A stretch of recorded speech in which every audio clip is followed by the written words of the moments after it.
An all-new 2020 starts right now.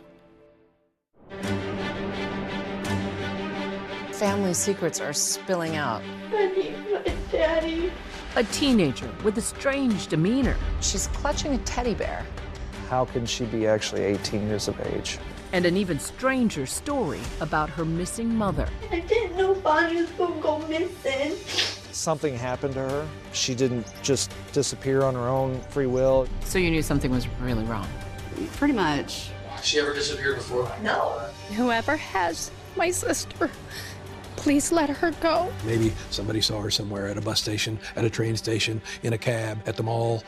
Nathan, you've agreed to walk us through a few areas. We're running out of time. He said, at times I feel like I have the devil living inside me.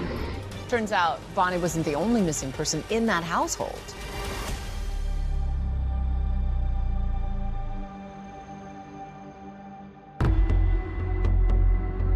Police in Alton need the public's help finding a missing woman. Bonnie Woodward was last seen Friday afternoon. It's a missing persons case that will confound an Illinois community, I didn't see any. flooding seasoned investigators with no shortage of witnesses. And then possibly tried to get rid of her, These interviews happening in this room right here, focusing on one person, one mother of four, whose sudden and perplexing disappearance sets off alarm bells. It all started at the end of a day's shift, one afternoon in June.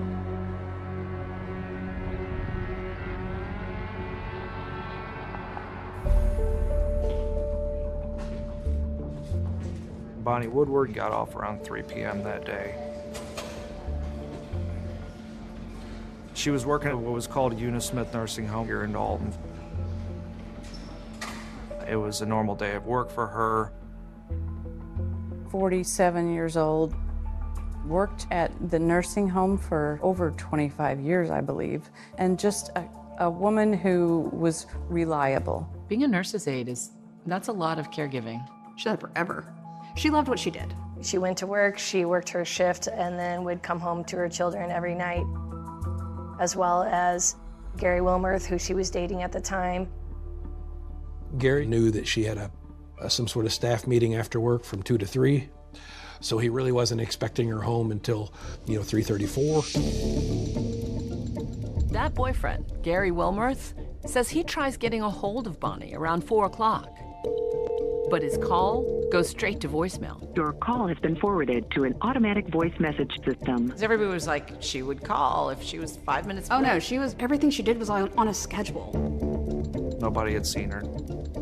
This was very abnormal for Bonnie. She was always in communication with her family. After she didn't return home, her family members, they reached out, they tried to call her, they tried to text her, and no response. And by the next morning, when Bonnie doesn't show up for work, her co-workers are alarmed by something they see in the parking lot. Her red Chevy Avalanche was still parked at the nursing home, had not moved from the previous date. Windows had been down even during the overnight hours. She loved that truck. She worked really hard to get that truck. She absolutely loved it. So she wouldn't have just left it. At that point, it was clear that there was something wrong. And Gary reported her disappearance to our department the morning of the 26th. When we work on the missing person and we're dealing with an adult, you have to keep in mind the possibility if they just want to take a break. They want to get away from family and friends, and that's natural. Also have to look into what's usual and what's their history. Detectives assigned to the case soon learn that 47-year-old Bonnie Woodward is a force of nature. Bonnie survived breast cancer. She was a fierce mother to 4 children. Bonnie has 2 grown children from her first marriage, Joseph, who's 28, and Jennifer, 26. Bonnie is also mom to 2 stepkids, Heather and Aaron. She adopted them after their father, Bonnie's 3rd husband, passed away. Heather was about 17 years old at this time, and Aaron was special needs, and she cared for him every day. Bonnie is also a devoted grandmother. She grew up as one of 9 siblings, so she has a large, extended family. What kind of aunt was she? She was the aunt that took a second to actually listen to you if something was going on. And she had a big personality. Oh, yeah, no, huge personality. very loving. Her house is where a lot of the cousins all congregated. She had this little case in her living room, and she'd have little figurines and random stuff that had dolphins on it. None of it made sense to me, but she loved them. So she was the social hub. Kind of, yeah. She kind of liked having everybody around. So you knew something was really wrong? Pretty much. With the clock ticking, the Alton detectives start their missing person investigation where you'd expect, at the last place she was reportedly seen. This is where Bonnie worked? Yes, this Unismith nursing home. And she was a very consistent employee? Yes, didn't miss any work at all, and certainly wouldn't miss without calling in. And so where was her car parked? It was in the spots here. And the windows were rolled down? Yeah, windows were rolled down, so you would have to imagine that she expected to come back to the vehicle. Back here, presumably no surveillance was captured. No, at that time there was no surveillance back here that we could rely on. Without any surveillance footage, officers are hopeful that Bonnie's car may actually give them some clues as to what may or may not have happened. The vehicle, there's no significant damage to it or anything like that that would cause us any alarm. And upon looking at the inside, there was no evidence of a struggle. So we ended up having this vehicle towed to our police department, secured until we could process it and also dust it for prints. One of the early things was how Bonnie Woodward was really regular with cashing her paycheck. The day she disappeared was payday, and she would, every time she was paid on Fridays, she would take that check to the bank. That was ritual. Ritual. The check never got cashed. She never went to the bank. Nothing happened with any of her phone, social media, bank accounts, all went dead as of 4 p.m. that day. And so then we have to look at what other troubles that she may have in her life. We have to look at prior relationships. We have to look at Gary Wilmarth, her current boyfriend. And so what did you find when you dug into Gary's background? Gary's got a colorful past. He's a convicted felon, and they've had some domestic issues.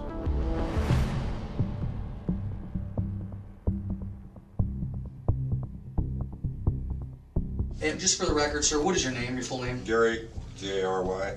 Okay. Wilmarth, W-I-L-M-U-R-T-H. Bonnie was the love of my life, and she was a good-hearted woman, and I mean, she put up with me, and I mean, that wasn't easy. When Gary's talking to police, he tells them that they've been an on and off couple for about 7 years. Everything good over the past 10 months between you two? Ever any arguments or fights or domestics? Little money problem, you know, because construction's slow. Right. But we've been working it out. I mean, I'm not a good boy. I mean, I've had a record myself in the past. I paid my time, and Bonnie knew that. Bonnie still loved me. She didn't care what I did in my past. And these cops sure did. Have you heard anything from her at all since Nothing. Nothing. Nothing. Bonnie's daughter, Jennifer, alibied him at home. And Gary was waiting for her to get home because She said they were both there the whole day together. And ultimately, he did end up doing a polygraph examination and passed it. But as investigators start talking to Bonnie's co-workers, they learn she was last seen getting into a strange car with an unknown man. I guess I had never seen the man before. The police wondered, could Bonnie be having an affair? Or was it something worse? Nothing is out of the realm of possibility. How did she know this person? I mean, Mom had to have known the person she got into the car with.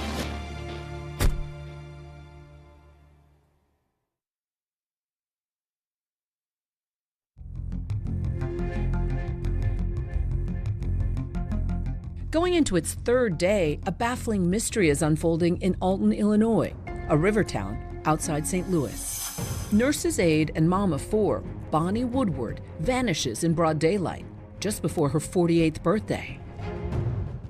Alton, it's a nice little town. It's situated on the Mississippi River and the Illinois River. It has a vibrant downtown, a lot of history, and it's a great place to live and work. So, with no sign of Bonnie anywhere, her family goes to the media, her older brother tearfully pleading with the public. I want my sister. Somebody please call us and let us know what's going on. We don't know nothing. Nobody wanted this case solved more than her siblings. Whoever has my sister, please let her go. Bonnie's sister, Rebecca, and her niece, Rachel, don't hesitate to join in on the efforts, making the 700-mile drive to Alton from their home in Louisiana. Why were you concerned enough to get in the car and start driving? Well, because she wouldn't just not come home. I just remember having a stack of flyers and going around and putting them on every telephone pole that I could. The police naturally talked to the people that had last seen Bonnie. Can I get your last name? Bosley, B-A-U-S-I-L-Y. Wanda Bosley was one of the co-workers that worked with Bonnie at the Eunice Smith nursing home. We have to find out how Bonnie was during the day. Was she acting appropriate? Was she, upset about anything? Okay, and so you went into this meeting, she was in the meeting, you got out around 3 o'clock, and what happened then? So, well, at first, like in the meeting, I just want to say Bonnie's, when she talks, she's loud, and she seemed different to me. She was quiet, and her voice was more mellow like mine now, and I remember thinking, man, Bonnie seems a little different today. After that staff meeting, Wanda says she headed to the back parking lot to get into her car. Out of the corner of her eye, she spots Bonnie. And she's not alone.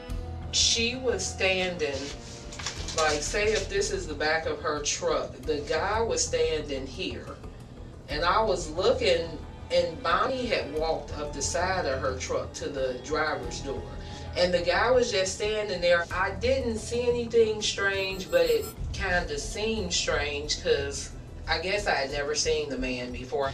Can you describe the guy for me?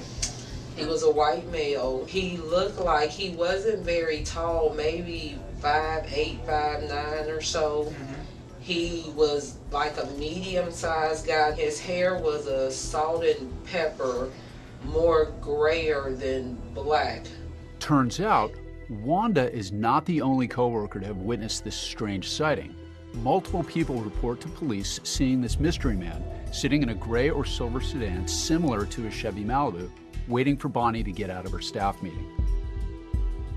So the gray Chevy Malibu was directly to the right of her vehicle.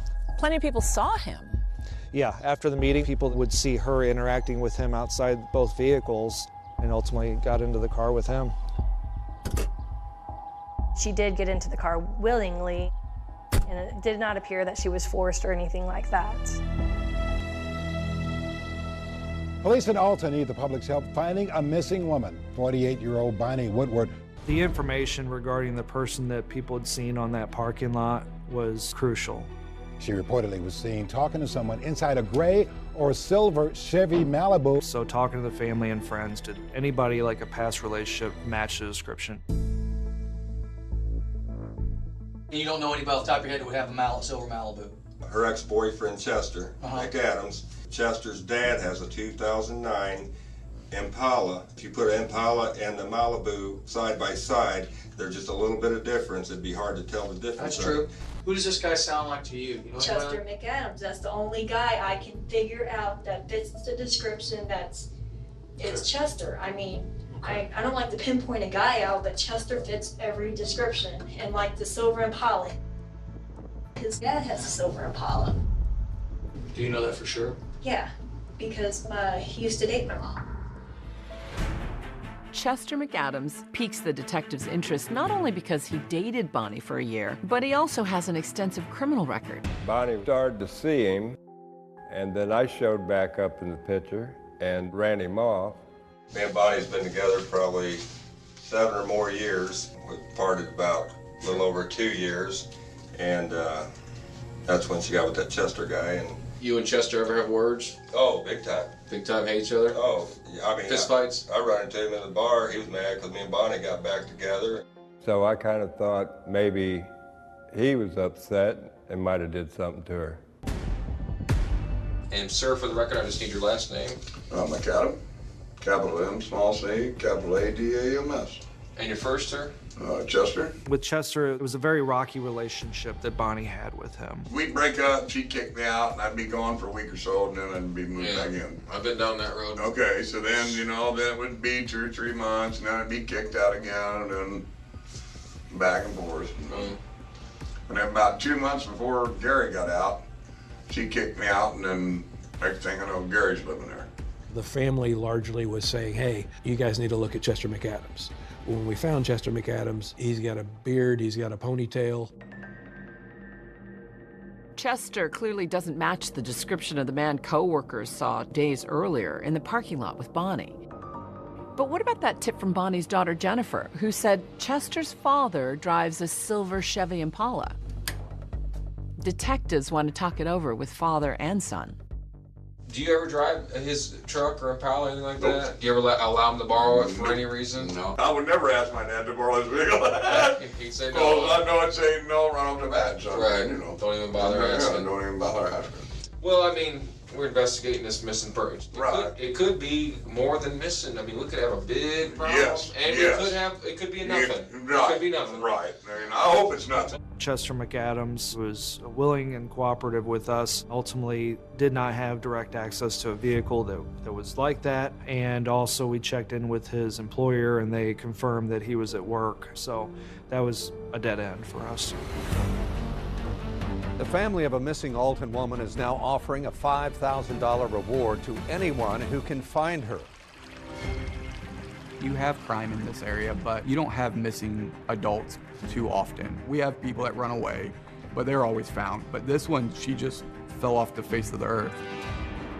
We need to find my sister. We're running out of time. Everybody knows the first 3 days is critical. With both Gary and Bonnie's ex cleared, detectives are hitting walls left and right.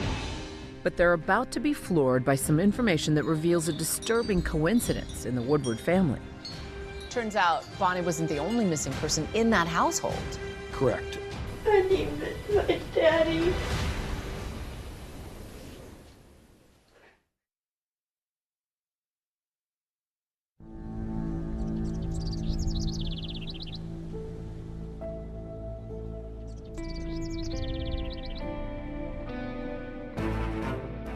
Bonnie Woodward's disappearance is the talk of the small town in Illinois she called home. Bonnie Woodward has been missing. Friends and family were gathering to pray for her return. We need to find my sister. We're running out of time. Investigators are frustrated and increasingly concerned. We were doing missing person flyers, talking to local media. We were trying to push this out there as much as we can. Maybe somebody saw her somewhere at a bus station, at a train station, in a cab, at the mall. We're trying to get any kind of lead that'll take us where we need to go. But they're all kind of wild goose chases. Right. It's as if she's vanished into thin air. Right. And it wasn't without leads. Somebody would say they saw somebody similar in Pontoon Beach, Applebee's in Kansas City, but none of them appeared to have much merit. We had to expand our investigation and look into everything about her life that was going on at that time. You discover, wait, she's not the only missing person in that household. Right, right. It turns out that her stepdaughter, Heather Woodward, had been reported missing to the East Alton Police Department more than a week before. East Alton Police Department, which is a separate police department from ours. So we were not aware of that at the time that Bonnie went missing. There was nothing 100% that told us that the two were linked. So at that point, we're having to do a dual investigation. This is a huge coincidence in a small town that a mother and stepdaughter go missing in the same house. Huge, huge. Remember, Heather Woodward is Bonnie's 17-year-old stepdaughter. Bonnie adopted Heather and her brother Aaron after their dad passed away when Heather was just 8.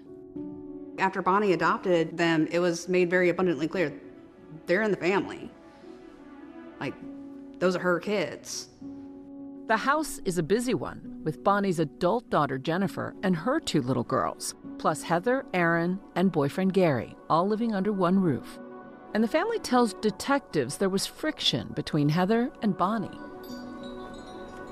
It was an unhappy teenager, and it was a stepmom giving her chores to do, and there was a little resistance. At some point they argue, and Heather wants to move out, and Bonnie initially doesn't resist the idea. Our investigation revealed that around June 10th, Heather went with her teacher, that was Christine Scheffel, and Bonnie knew about this. That teacher pictured in the high school yearbook along with Heather. Heather moved in with her just 2 weeks before Bonnie vanished. And now that both Bonnie and Heather are missing, Investigators have lots of questions. I'm here with the Christine Scheffel. I wanted to get the history of how she became engaged with Heather's life. And then the number one question is, where is she now? She was last with you. Where is she at? I had Heather now for one class as a freshman. For the entire year, she has been very vocal to myself and all the other teachers of the abuse that goes on at home. Things like being slapped or thrown against a wall or woke up at 3 in the morning to wash every dish in the house. Just plain crazy stuff. And who's the one she's alleging that does all this? Bonnie. We knew that East Alton Police Department was aware of these reports, and we could not get anything to substantiate these reports.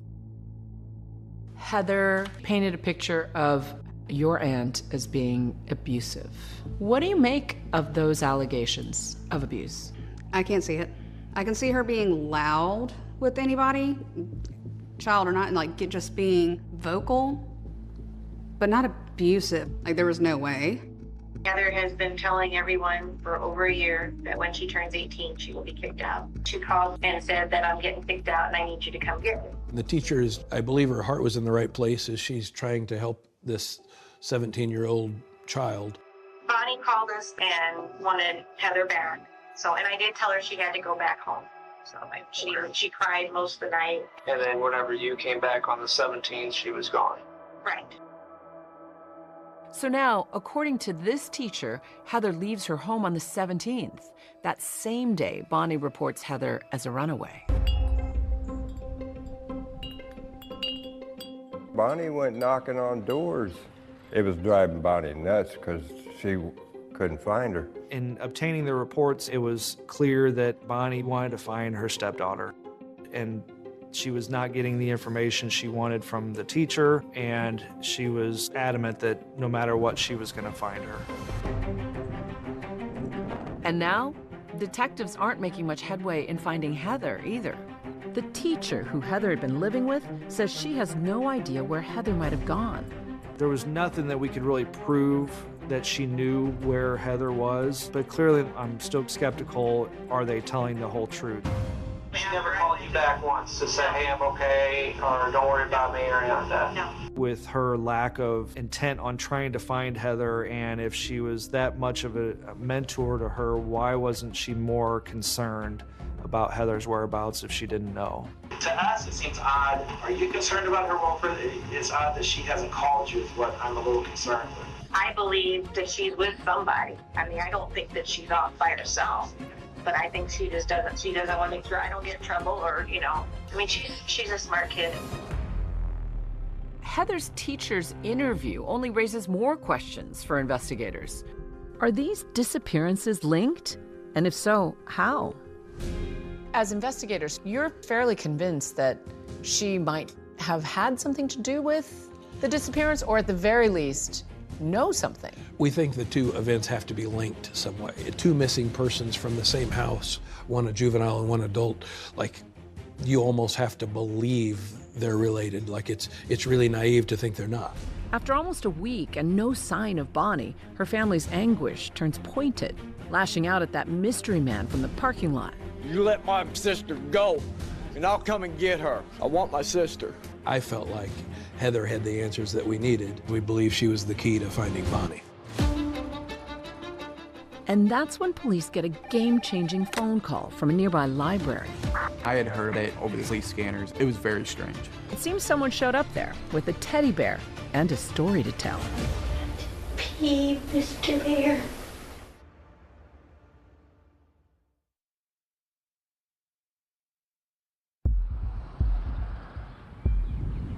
Summer is in full swing here in Alton, Illinois.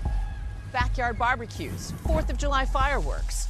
Bonnie Woodward used to host these kinds of events, but not this year. She's been missing for a week. And in a twist, her teenage stepdaughter is missing too.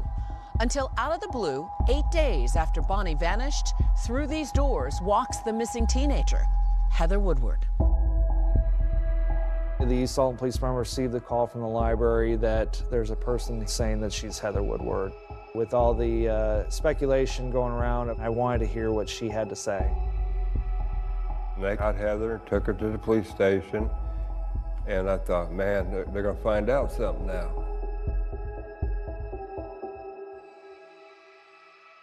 And would you state your name, please? Heather Woodward. And your birthday, Heather? Today. Physical condition for Heather was not of anything that was of a concern. There was no injury to her. Clearly, she had been being taken care of. What do you know about the whole situation with Bonnie and everything? What I read in the paper. Okay. That's it. And I guess you read in the paper that you were also listed as a runaway also? And I was planning on coming home on my birthday. That was the plan, so I didn't have to go back to Bonnie's house. I was taken back that how can she be actually 18 years of age?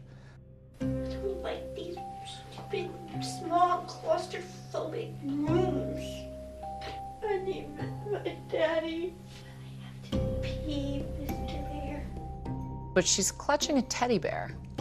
Yes. July 3rd is her 18th birthday, so she's a bona fide adult in the state of Illinois, but she talks more like a, well, I don't want to be insulting, but like a grade school student or a junior high student. I'm tired. I'm ready for my nap. I need my books. I need my books. I need my books. She showed up at a library. What did you think? That it was absolute. What do you mean by that? Like, why are you showing up at a library? Who brought you? Where did you come from? Where have you been? Something doesn't smell right. Pretty much. What made the decision that you would go to the library? Why not to the police department or something? Because I always go to the library. I walk there all the time, and I wasn't comfortable walking to the police station. Do you think you're in any trouble? I don't know. I'm scared. Yes, you had a lot of people concerned about you. We don't know what happened to you. We don't know what happened to Bonnie. I haven't talked to my mom. Heather's thought of it was it wasn't that big of a deal that Bonnie had disappeared. It didn't come across to me that she had a lot of concern about where Bonnie was at the time. What do you think happened to her? I don't know. I thought that maybe she hid to draw me out, and then she'll come out now that she knows that I'm home. That's what you thought? Why would you think that? Because sometimes that's just the way Bonnie is, and she can be mean, and I don't know, she's just mean. You know, I gave her the safe space to talk to me about situations in the home, and pretty much the extent of it was that she was being made to do chores and clean the house. You know, typical things that I think a lot of teenagers and youths do and should be doing. Because I'm not going back there to be slave labor and a free babysitter. I just couldn't do it no more. From what she told multiple people, she was being physically and verbally and mentally abused. You know, it doesn't go beyond the realm of possibility that maybe she was embellishing more about that relationship between her and Bonnie to pull the heartstrings of people that, you know, were close to her, that could be of assistance to her. And one of those people, police begin to realize, may have been that teacher, Christine Scheffel, who took Heather in. Miss Scheffel has been there for me for 4 years. And she was afraid for me to go home because Bonnie can be mean and sometimes she hits. There was an investigation into Bonnie's parenting. Yeah, it's DCFS, Department of Children and Family Services, and they had been involved before. And what did they find? It was unfounded. There's no evidence of significant abuse. Do you think Heather was manipulating adults into thinking that her stepmother was evil? I don't know if she was intentionally manipulating adults, but that was definitely what happened. One thing's clear to investigators. Heather was in someone else's care in the 2 weeks after she left that teacher's house, during that critical time when Bonnie went missing. So now, of course, detectives are curious. Who was she with? And why is Heather protecting them? And then I went to stay at a friend's house. Okay, and who was that? Just a friend. I don't want to get him in trouble. So, just a friend. They helped me. And they knew the situation, so. Well, you know I have to ask who it is. She was very resistant to talk at all about where she had been or what she's been doing and who with. They're not gonna get in trouble, are they? Well, I don't know about that. They don't know nothing. They don't like Bonnie. I don't want to know where Bonnie's at. And as seasoned investigators, you thought she's hiding something? Yes, and we had to push hard enough to get that information. They told me they didn't know Bonnie was missing, and I don't want to get them in trouble. And then it'll be all my fault. I didn't mean to cause no trouble, and I didn't know Bonnie was going to go missing.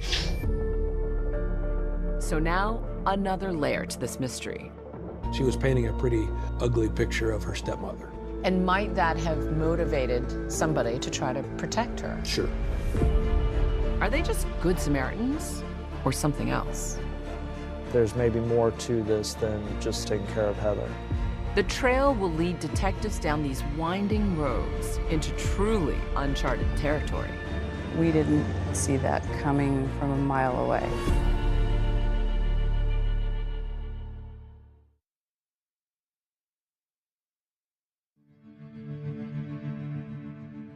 Bonnie Woodward disappeared in Alton June 25th at about 3 in the afternoon after getting off work. Her family members haven't seen or heard from her since that day. Bonnie Woodward has been missing for over a week.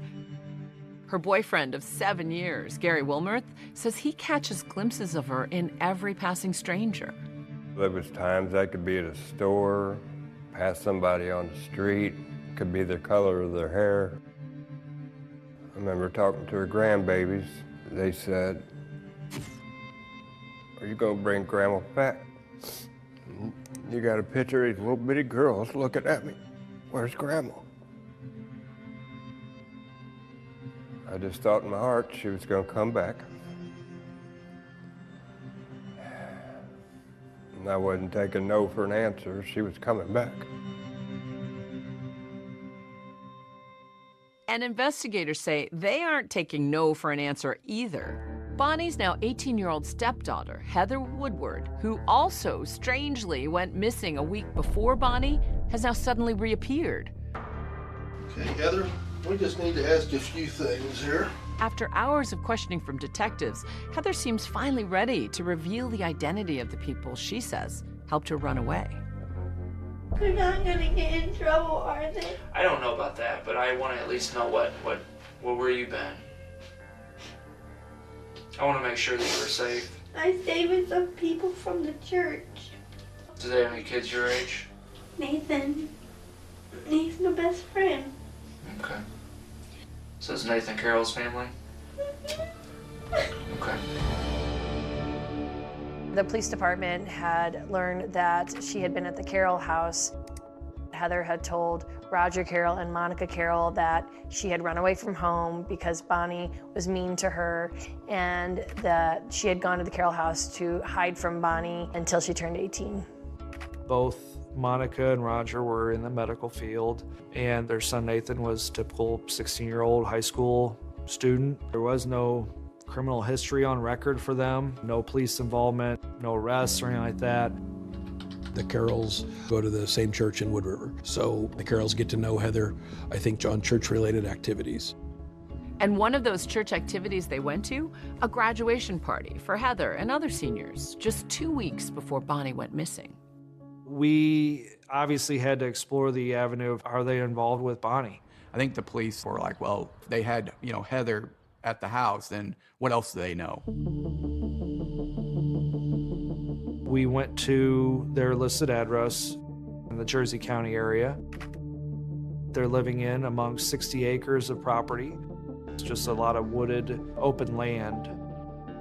What jumps out at you about Roger Carroll? He's in his 40s with the brownish gray hair, 5'10"-ish. His primary car is a silver 2005 Chevrolet Malibu, which is the suspect vehicle description.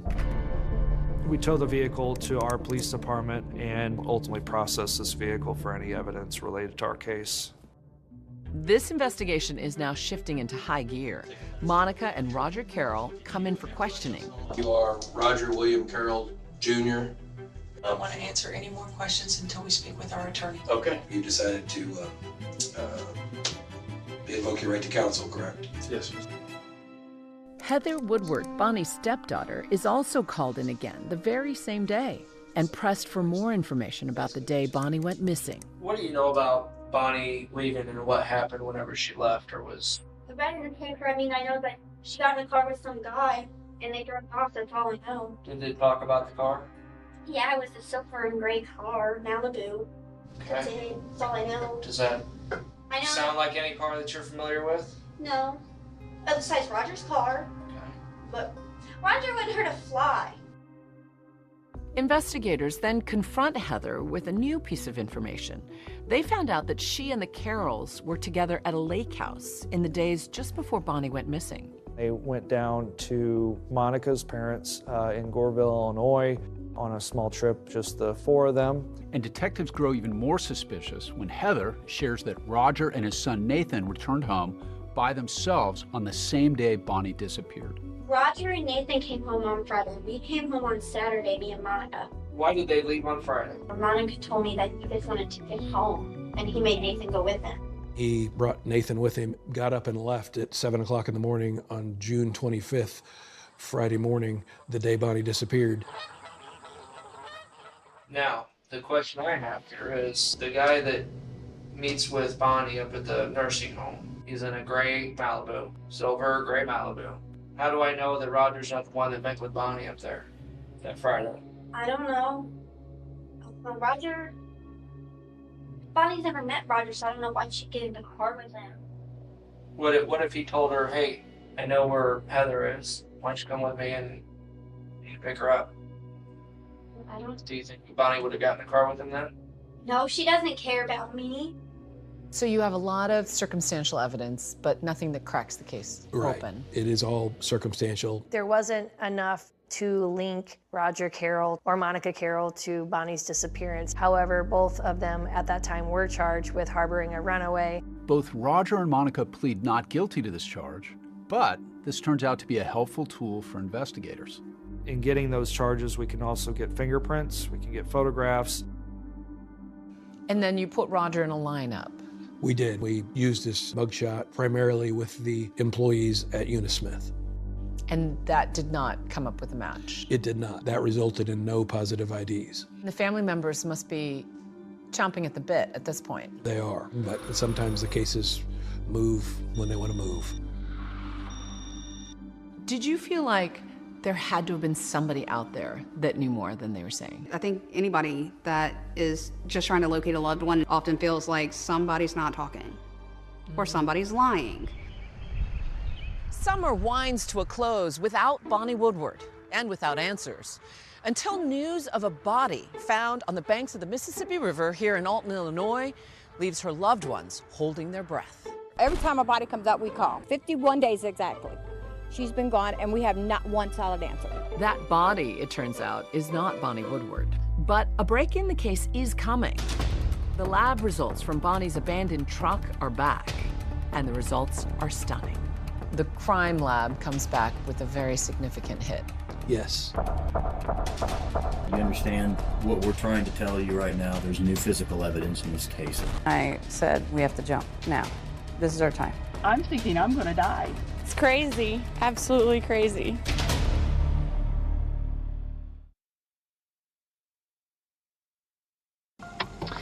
Okay, we are recording. I said, stop it, just stop doing this. Let me go, just let me go. I'll do anything you want me to do, just let me go.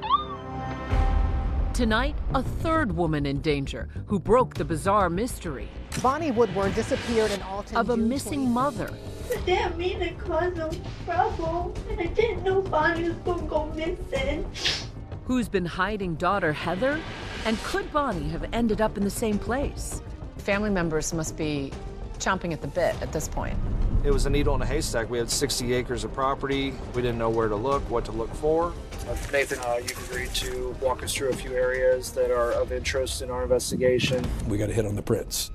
And on a scale of 1 to 10 of your suspicion level, where did it go? Yeah, it spiked.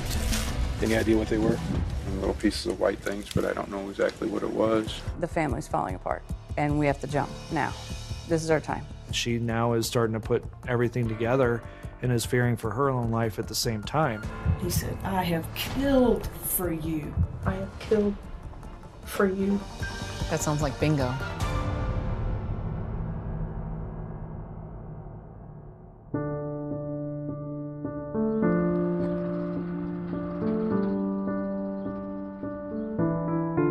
Summer has turned to fall in Alton, Illinois. 48-year-old mom and nurse's aide Bonnie Woodward hasn't been seen in over 3 months. That's an eternity in a missing persons case. We didn't know technically if she was alive or dead in the months that followed. None of her family members heard from her. But the Illinois State Police Crime Lab has been busy processing evidence, including fingerprints found on Bonnie's truck. In September, prints come in. Right.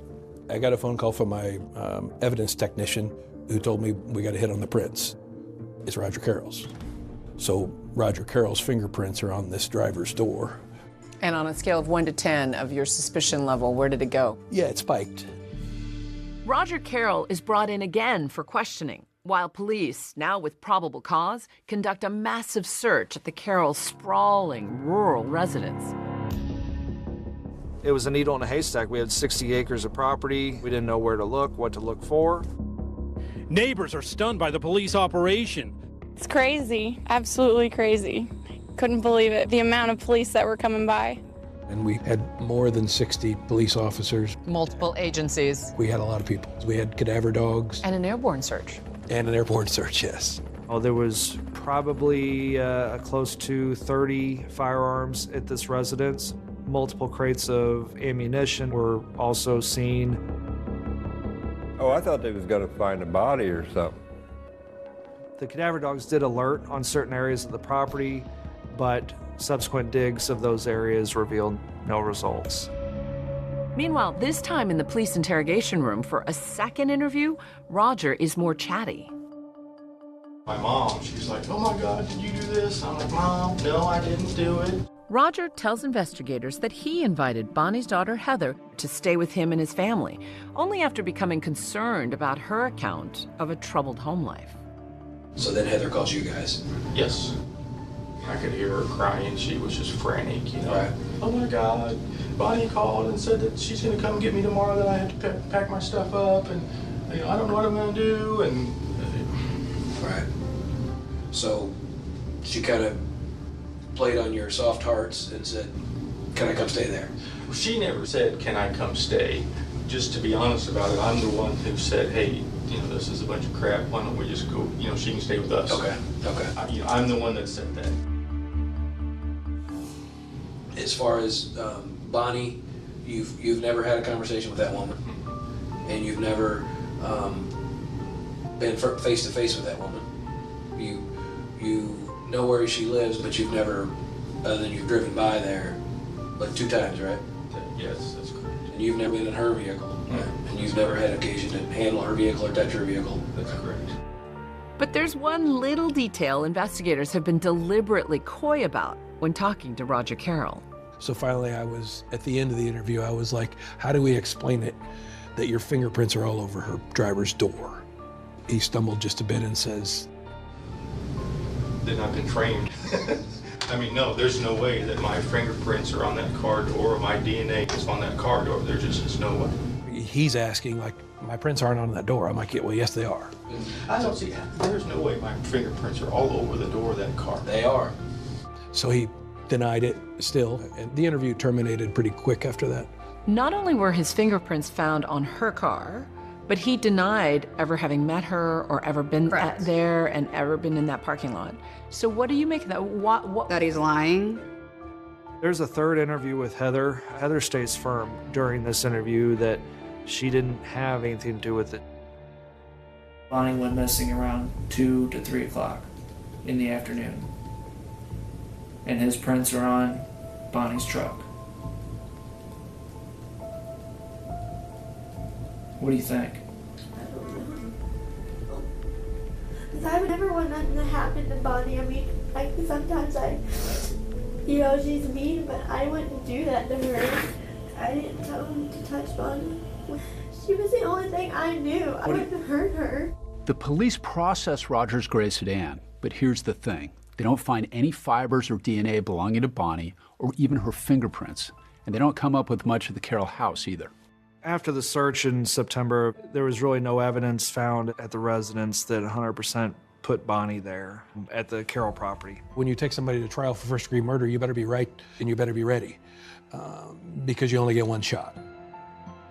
We still didn't have Bonnie's remains. We didn't know if Bonnie was alive or dead at that time. And what we did know is that Roger Carroll was lying. Roger Carroll, based on the lies that he told, was charged with the offense of obstruction.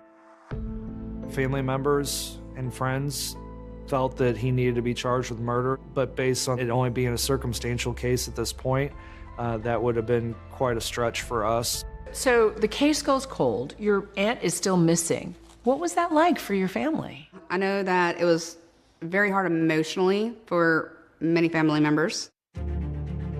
It would take 8 years and one newly installed prosecutor combing through a pile of Madison County cold cases. And the first one you stumbled on was Bonnie Woodward. First one, Bonnie Woodward. To breathe life back into Bonnie Woodward's investigation. Jennifer Mudge decides to try to open a cold case, but even before you can relaunch anything, you get a startling phone call. I got a call from Roger Carroll's neighbor, and he's asking me, he's like, do you know what's going on at the Carroll's house? I said, God, Roger, stop it. Just stop doing this. Let me go. Just let me go. I'll do anything you want me to do. Just let me go.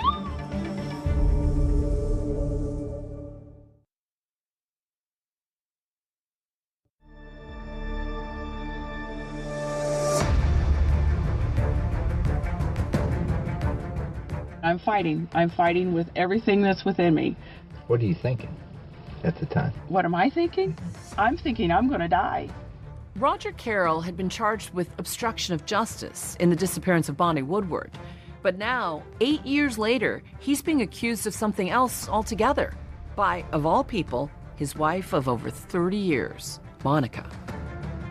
In March of 2018, we received information from the Jersey County Sheriff's Department that there was a domestic situation in which Roger had caused injury to Monica. I didn't know his connection, right? I didn't know this was the Bonnie Woodward suspect. So I went the next day, met her several hours from here where she was kind of hiding out and interviewed. Okay, we are recording. He told me I was fat, disgusting, so fat and disgusting that nobody would want to have anything to do with me. The first thing you notice on the dash cam is A, the injuries to her face, and B, beyond the injuries, just the fear. She said for the most part it was a good marriage until there was some infidelity like a few years prior. And she had recently figured out more infidelity and then had filed for divorce. He was really withdrawn after served him with the divorce papers. I thought he would be happy because just a couple weeks before he said, I want a divorce.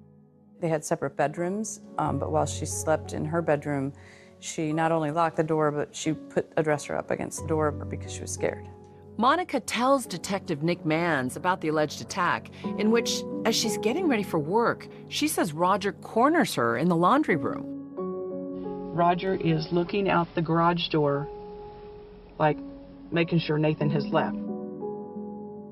And he turned and he acted like he was going to have normal conversation. And he reached over to the back of my head, grabbed my hair, and jerked me, and then dragging me around by my hair with his right hand, he was hitting me in the head with the taser gun. And how do you know it was a taser gun? What was it doing? Because it shocked me. So he drags it up your neck? He drags it up my neck. He looked shocked. And I was screaming, Roger, don't do this. Roger, don't do this. I started screaming, Nathan, Nathan, screaming for Nathan as hard as I could, screaming for help. Nathan, unfortunately,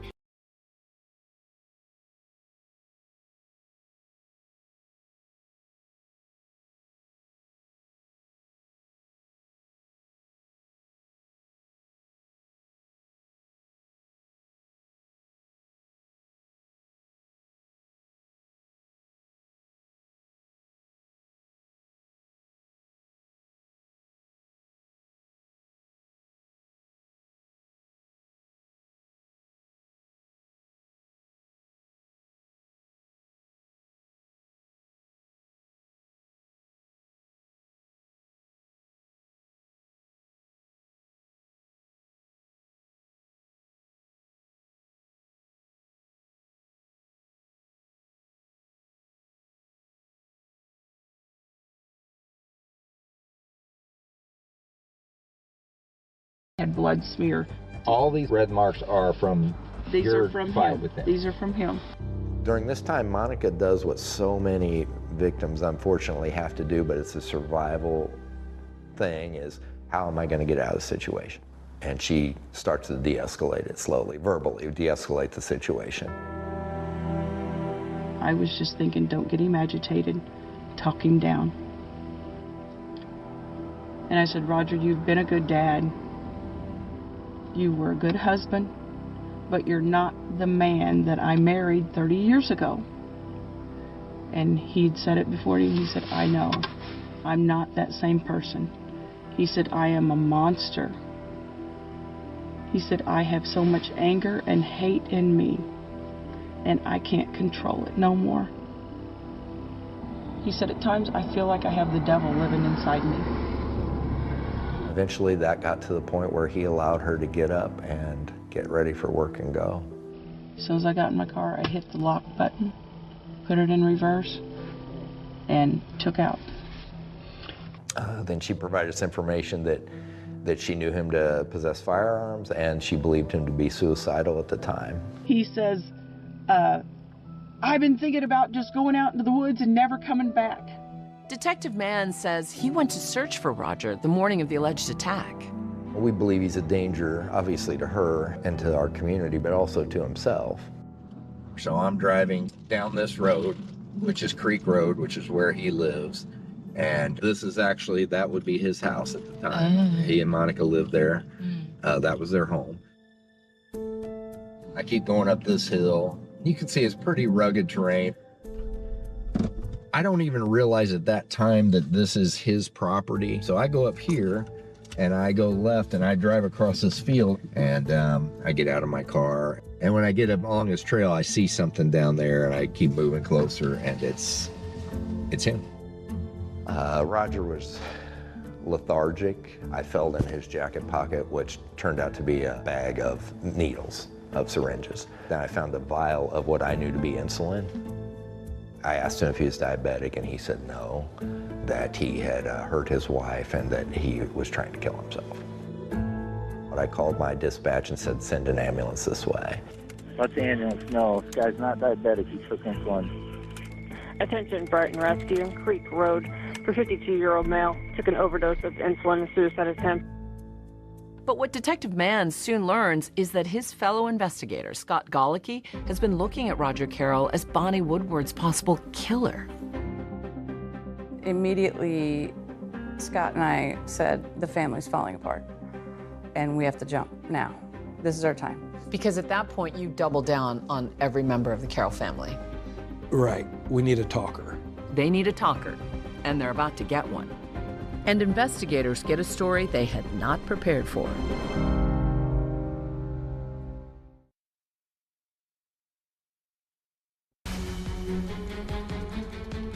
Newly installed prosecutor Jennifer Mudge is working hard with police to try to solve Bonnie Woodward's cold case. They believe they can break it if a Carroll family member talks. As detectives are talking to Roger Carroll's wife, Monica, they get intriguing new info. She remembers her husband taking a peculiar interest in Bonnie Woodward's daily life before she disappeared. Monica talked about conversations that she thought was odd about where specifically Bonnie worked, what type of work schedule she had. I don't remember what shift she worked or, the days, but I remember those were in conversation. I just remember thinking that it was very odd that he's asking all these details. She now is starting to put everything together and is fearing for her own life at the same time. Looking back on it now, I've been scared for a long time, but I wasn't to the point to admit it yet.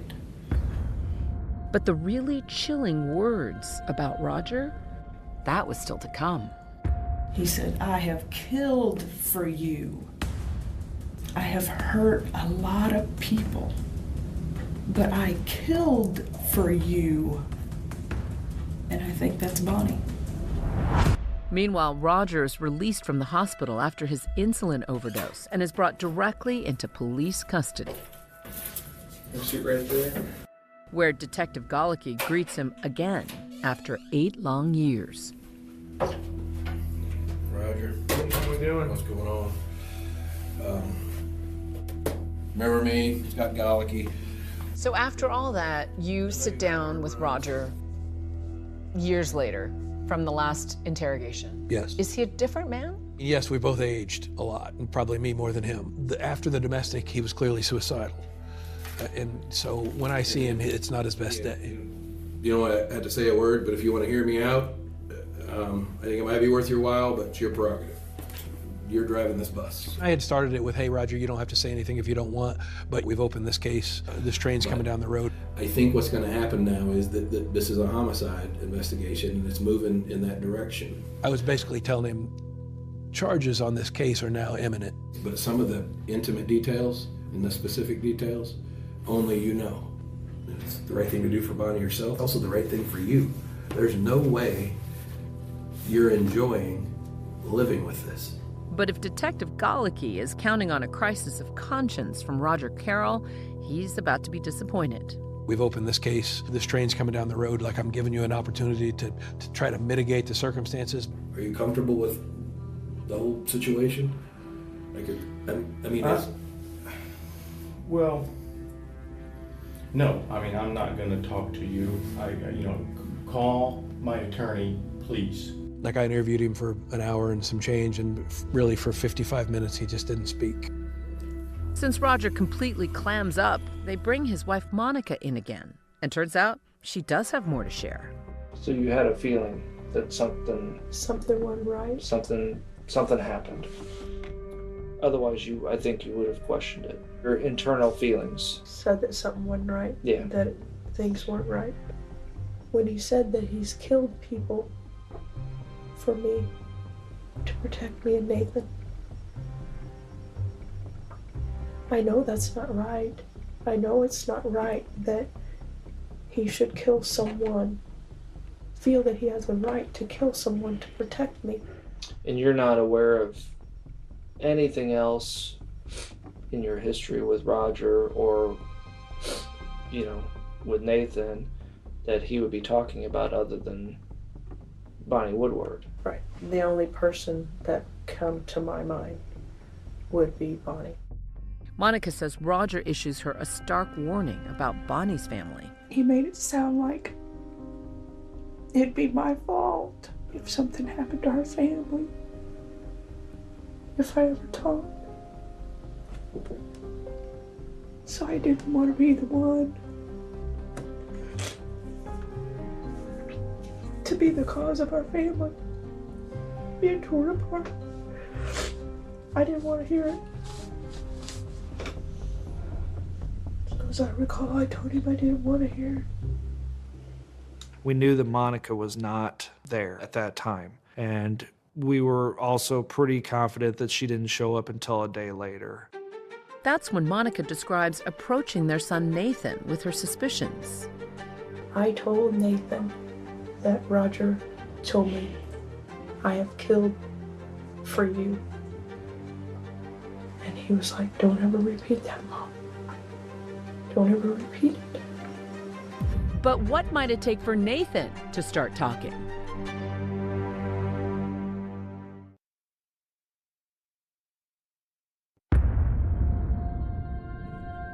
Investigators are drilling down on the Carroll family, and the story of what they think might have happened to Bonnie Woodward is beginning to take shape. Monica, she's not present. She's not a co-defendant on the incident. I honestly do believe that he did away with Bonnie Woodward. I don't know how. I don't know how. We doubled down on the theory that Nathan was likely with Roger at the time that Bonnie disappeared. Nathan was 16 years old at the time that this crime was committed. Nathan is now 24. You're talking about a kid versus an adult. So I think maybe you focus on him. We made several attempts to talk to Nathan, and he refused to talk to law enforcement. We served him with a subpoena to come testify in front of the grand jury. I made a decision to grant him immunity at the time if he would tell us the full truth. And then fate sort of took over from there. What did he say that tipped his hand to you that he was about to spill the whole truth? He held up the immunity paper and said, "This is good no matter what I tell you." And I said, "Yes." He put his hands on the rail, and boy, that testimony was gripping.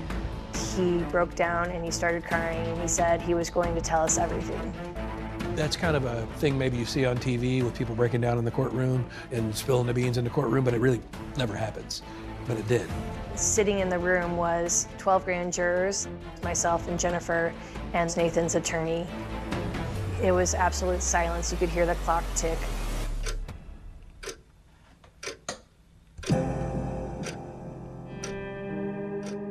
It's like watching the weight of the world being lifted off this young man's shoulders.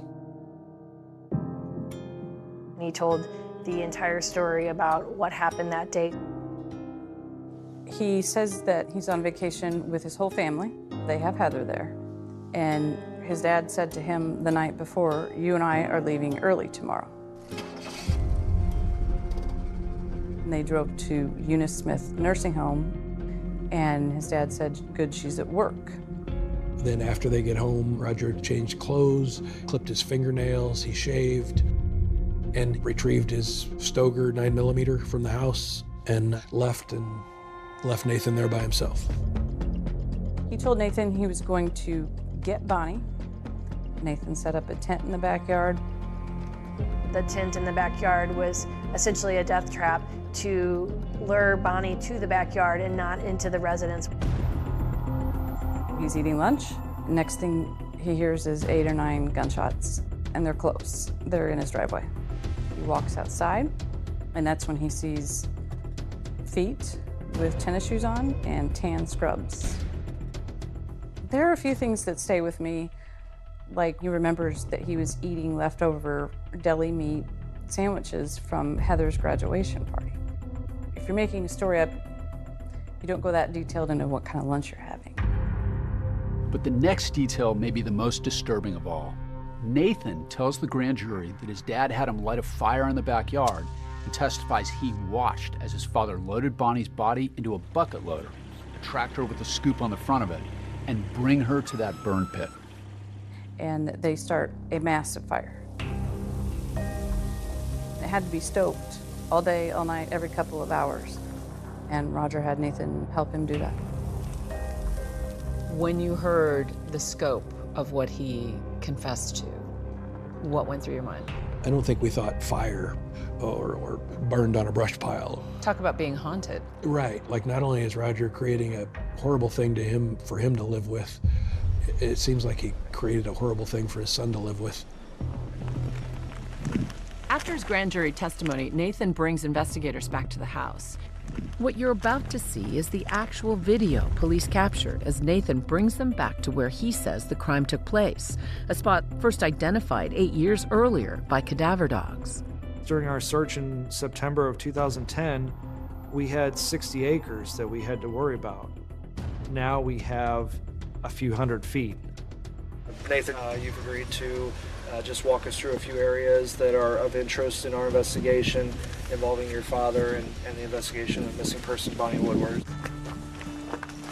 Nathan points out the back corner of the residence where he found Bonnie's body and saw her, where the shot had come from.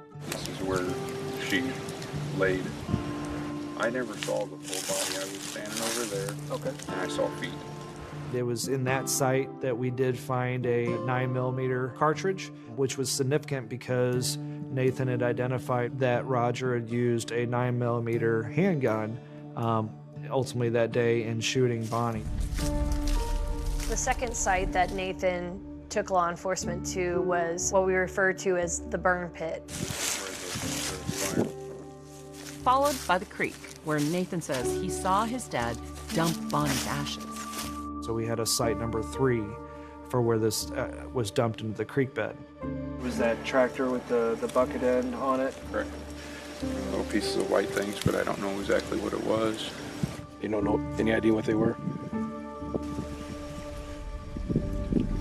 guess it'd be bone, but I don't know. Law enforcement were able to find 27 pieces of what they believed to be bone fragment that were collected and sent off to the lab to see if any DNA or any connection could be made to Bonnie.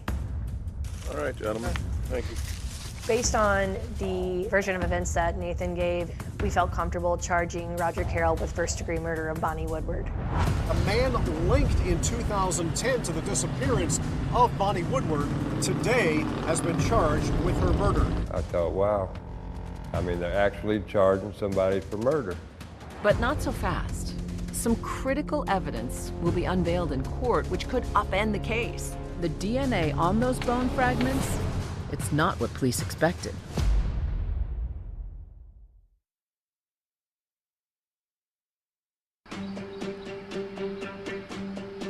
Roger Carroll pleads not guilty to the murder of Bonnie Woodward, but he's facing some tall odds.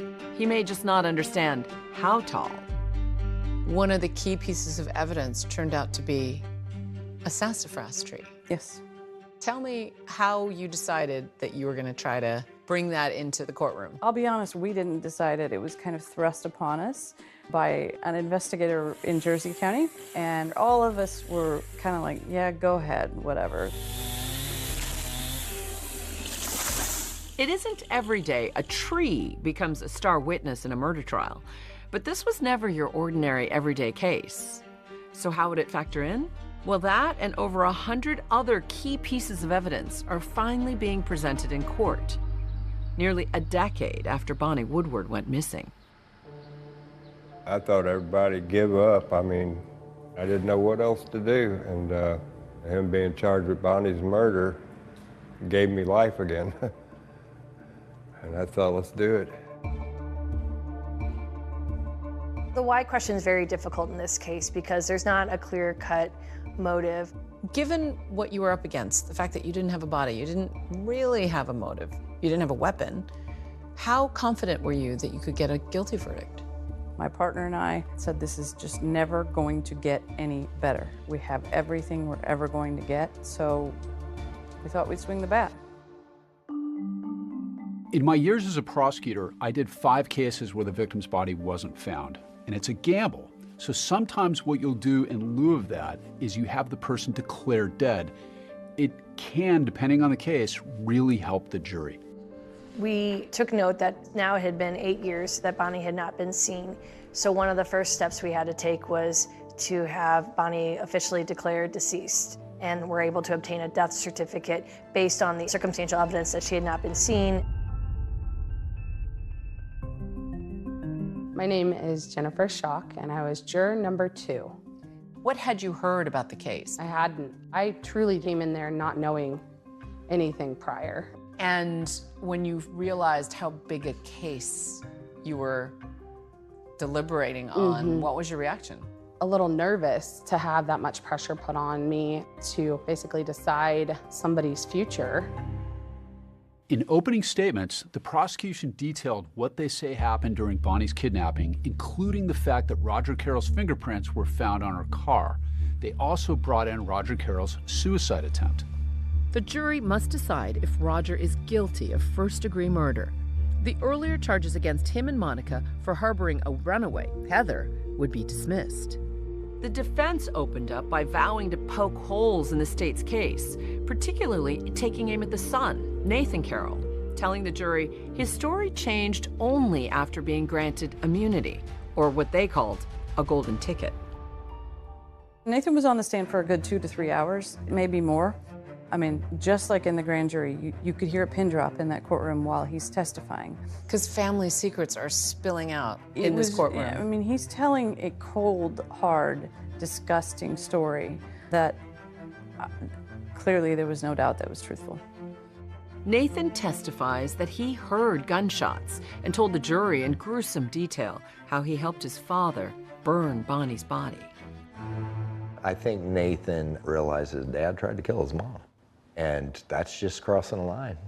If you think about Nathan, he is a child, and he's being controlled by dad, and he witnesses something horrific. The son, Nathan, testifies. And I'm told that it was a very stirring, powerful testimony. What do you remember of it? I remember that after Nathan testified, it was completely silent. It was just a silence through the whole entire courtroom afterwards. Nathan's testimony doesn't really make sense. Nathan keeps saying he's reluctant, he did it anyway. Why would Nathan help his father do it? What's in it for him? It's a big mystery. Nathan can be hard to read. He was ashamed. He knew what he had done was wrong. He knew what his father had done was wrong, and he knew that helping clean up was wrong. He was very remorseful. A lot of the trial was built around corroborating what he was telling us was the truth. We didn't want the jury to just have to take Nathan's word for it. We wanted to show that it fit and matched all the forensic evidence in this case. But the defense just keeps chipping away at that evidence, including those 27 bone fragments that were found on the property. In fact, there's a rather big bombshell in store for the jury. Bones were found, but they're not the bones of the deceased. We were never actually able to find DNA of Bonnie Woodward on these bone fragments. We were able to say that these were bone fragments believed to be of human origin, but we could not definitively say that they were Bonnie Woodward's. In fact, it's not clear if they're human bones or animal bones, or whether they're bones that were from an Indian burial many years ago. Prosecutors argued that the bones were degraded by the fire, which Nathan described, that burned Bonnie's body. And to prove that there actually was a fire on the property, the prosecution used an unexpected method and witness. Nathan identified the burn spot on this ridge behind the house. And where the burn spot was is a sassafras tree. The sassafras tree has a scarred spot on the bark several feet up the tree. So we go over there and cut down the tree.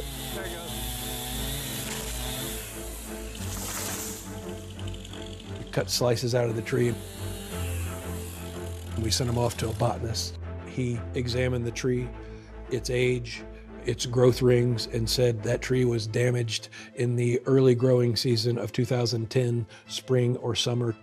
That tree damage, according to the testimony of a botanist from the University of Wisconsin, was reminiscent of a fire and appears to have happened at the same time Nathan claimed Bonnie's body had been burned. As a prosecutor, why is that critical? That fire, others have testified, had to be quite large to burn a body like that, down to the fragments that we found. There's a question, was there actually evidence of a fire? Or is it a fire around the time of 2010? Or is it not a fire? That's questionable. Heather Woodward, Bonnie's stepdaughter, takes the stand and tells jurors that she told Roger about Bonnie's whereabouts and her work schedule. How did Heather do on the stand? What was her testimony like? It was pretty short, and I think the way that Heather was in the police interviews is the way she was on the stand. I never want nothing to happen to Bonnie. I mean, like sometimes, she's mean, but I wouldn't do that to her. Her testimony, it pretty much tracked with that, but it was clear to those involved that she had not participated in her mother's death. What made her cry on the stand, do you remember? Every time she cried, it was because she said, I never wanted this to happen to Bonnie. I never meant for this to happen to Bonnie. Bonnie's boyfriend, Gary, took to the stand too and told the jury about what was lost when Bonnie's life was cut short. He wouldn't look back at me for nothing. I kept looking across where he was, and he wouldn't look at me, so I started talking to the jury to my right, and I said he took away a good woman, mother. I let him know what kind of person Bonnie was. I have an old supervisor, before I started my very first no body case, which I'll never forget, he said, always remember, the jury can see the soul of your victim reflected in the eyes of those who love them. When it was their turn, the defense team laid out a case that pointed the finger at Nathan as Bonnie's killer and argued that without him and the so-called golden ticket, the state's case was just circumstantial. Nathan didn't have a choice. If Nathan didn't help his father dispose of this crime, Nathan's a dead man. And let's not forget, he was a barely 16-year-old boy. Roger did not testify at trial. It's his choice whether or not to testify, and he decided not to. He was advised not to testify. Many attorneys advise their clients not to testify because, for one thing, they think it will shift the burden. They think the jury is going to look at whether they believe the defendant, and suddenly the defendant has to prove his innocence, which he normally doesn't have to do. After 5 days, the case is now in the hands of the jury. It was back and forth all the way. Those moments are always very tense. We would get close, and then somebody would say something else, and then it would throw everything off. What was the hang-up then?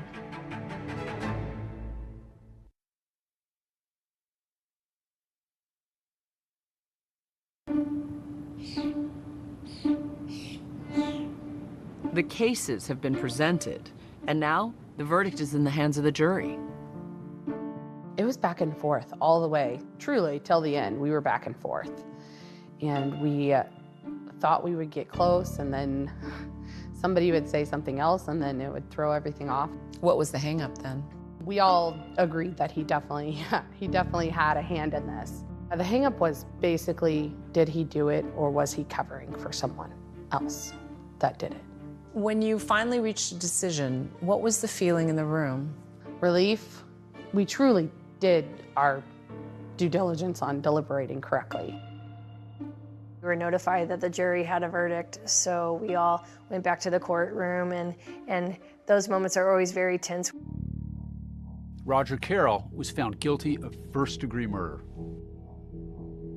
And so when the verdict was read, how did the courtroom respond? Crying from both sides, happy on Bonnie's side, sad on Roger's side, and again, Roger never made any emotion. He just sat there. He didn't even react? Mm-mm. What went through your mind when you heard the verdict?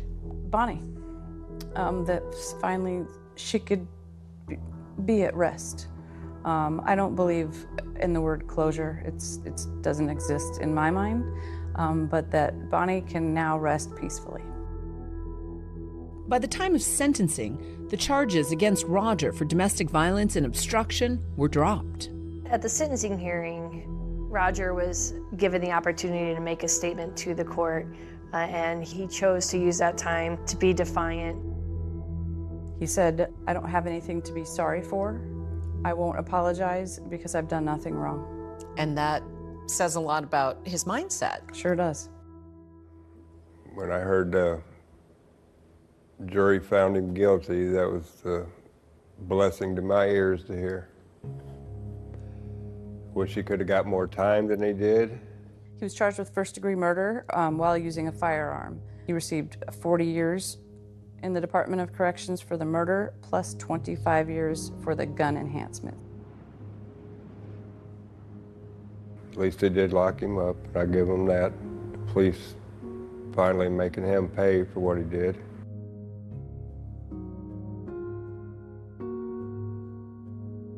Roger Carroll robbed her kids, her grandkids, friends, family.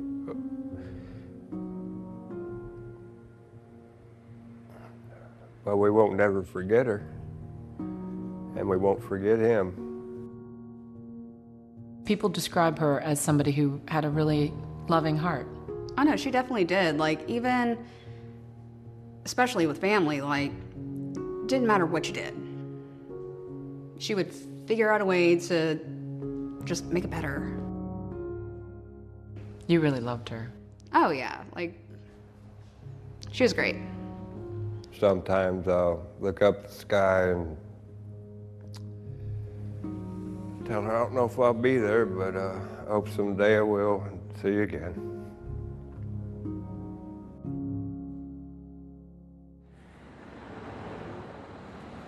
So many of Bonnie's loved ones wishing they could see her again. Bonnie Woodward's killer, Roger Carroll, is appealing his conviction. He was granted permission for that appeal by the Illinois Supreme Court, and his case will likely be argued this fall. That's our program for tonight. Thanks for watching. I'm Deborah Roberts. And I'm David Muir from all of us here at 2020 and ABC News. Good night.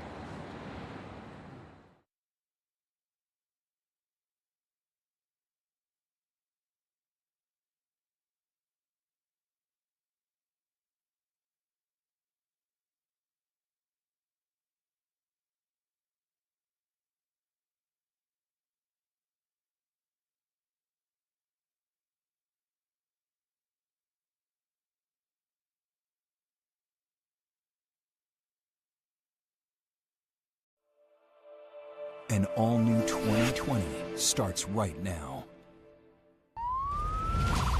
A chaotic scene. Local pastor Matt Baker has arrived home to find his wife, Carrie, unresponsive in their bedroom. I put my head to her chest and no air coming out, felt for pulse, nothing. An EMT told me that my daughter was dead. There was a piece of paper on the end table and something didn't set right. Your wife took her own life, and it's pretty obvious. I just kept saying there's no way. Was there an autopsy done initially? There was no autopsy done. We don't think Carrie killed herself. We know she didn't. Your assignment for today? We're investigating. We did. It was nonstop all the time. I would go, "Good morning, angels." Harley's Angels of Waco. They were this group of strong women who were not going to just let this go. You're presented with a crime scene that's not really a crime scene, right? Things aren't adding up. I have to know the truth. What are you talking about? Murder?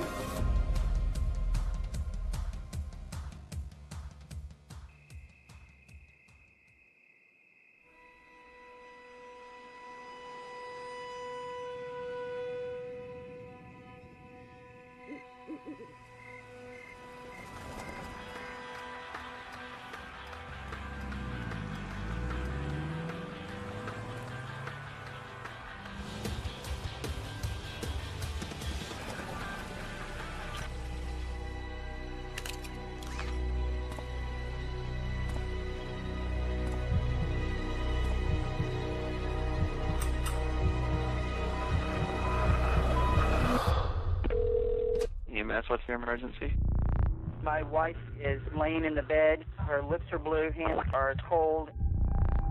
It was just before midnight here in the small town of Hewitt, Texas, on the outskirts of Waco. Beloved minister Matt Baker comes home to find his wife unresponsive in their bedroom. Their two young daughters asleep in their beds. Matt calls 911. Are you in there with her right now? Is she conscious? No, she's breathing. Did you see what happened to her? No, I do not know. The ambulance is on the way, okay? Are you right beside her right now? Yes. Matt had been beside his wife, Carrie, since they met at a Baptist summer camp and fell in love. I was the assistant director, and she was one of the camp counselors. And from day one, we kind of hit it off. Carrie fell head over heels. She told the family that she'd met a good Christian boy and she'd fallen in love. Her faith was the core of who she was. And so it was very important to her that she found someone whose faith was aligned with hers. Matt grew up in Kerrville. He too came from a very religious family. Carrie, she was always the bubbly little blonde and just loved life. People were drawn to Carrie. She was so funny. And when Carrie laughed, she laughed with her whole body. Everyone in the room just could feel her because she was just so free-spirited. I don't think there was ever a question Carrie was right or not right for me. It was we moved fast. We met in May and married in August. We tried to talk Carrie into waiting a little longer, and she really did not want to. Carrie was looking for a husband with morals and values that were similar to what she had, and Matt, she believed, had those.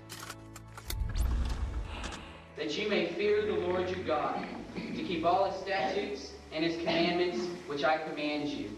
She was marrying a Baptist minister. How good is that? You couldn't pick a better guy than Matt Baker. Can you say Merry Christmas? No, here, take your pacifier out. Say Christmas. Can you give a kiss? The kids came quickly. Oh. They look like this perfect young couple with this beautiful baby. Carrie wanted children. She always had, and she was a wonderful mother. She feels so pink. And then Cassidy came. It looked to the outside world like everything was just coming together for the Bakers. If you know our children, not just my wife, Carrie, and it's special for me to do this because they are my children, and our children. Cassidy, hi. But it was just after Cassidy's first birthday when the family was dealt some heartbreaking news about her. It turned out that she had a brain tumor. Carrie was devastated, absolutely devastated. We went to Cook Children's Hospital in Fort Worth. It was a scary time, and she struggled in pediatric ICU for 60 days. They started chemotherapy on her. They didn't know if she would make it through, but she did. We get to bring her home. That was one of the happiest days. She needed a lot of care when she came home, but she was expected to recover. The Academy Awards were playing that night, and I remember staying up watching that. I went in and checked on Cassidy, and she was fine. I gave her a kiss and said a prayer, checked on their older sister, kissed her, said a prayer, and went to bed. A little while later, he got back up and went and checked on her a second time. This time he started screaming. Carrie jumped up, ran into the room, found Cassidy, and she wasn't breathing at all. I yell at my wife as I'm taking her out of the bed, and I put her on the floor and I begin CPR. She calls 911. They brought Cassidy to the hospital, but they weren't able to save her. Cassidy died.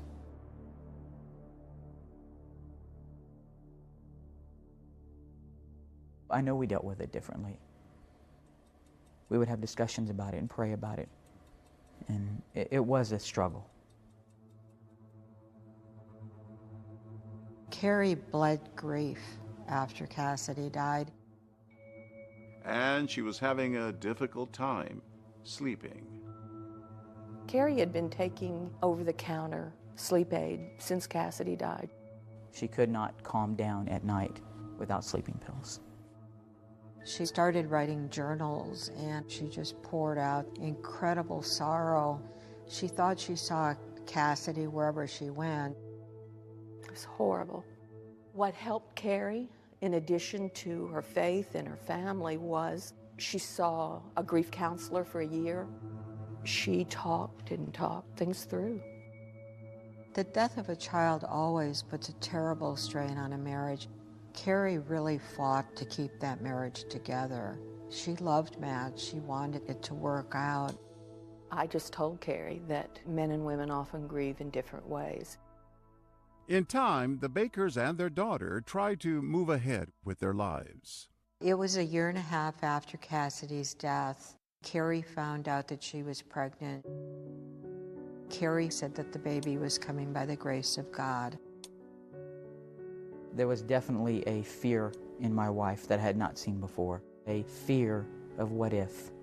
I lost one, what if we lose another one? I can't handle that. She loved her girls, and she was so strong for them. Cassidy's life was cut short, but she had them. The four of them looked like this perfect little family. You would think, oh, look, they just have it all. EMS, what's your emergency? Almost exactly 7 years after the death of her daughter, Cassidy, Carrie is now seemingly lifeless on their bedroom floor while her husband works to save her. Do compressions first, okay? Just keep doing compression.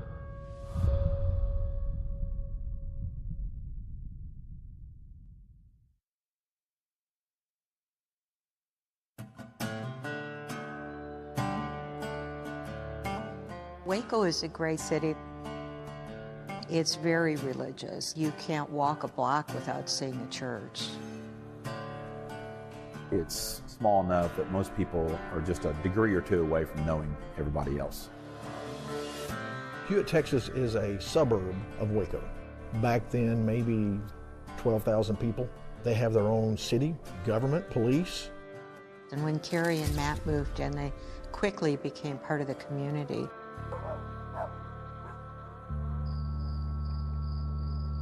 But in early April 2006, right here in the heart of the Bible Belt, a chaotic scene is unfolding inside this house. Local pastor Matt Baker has arrived home to find his wife, Carrie, unresponsive in their bedroom.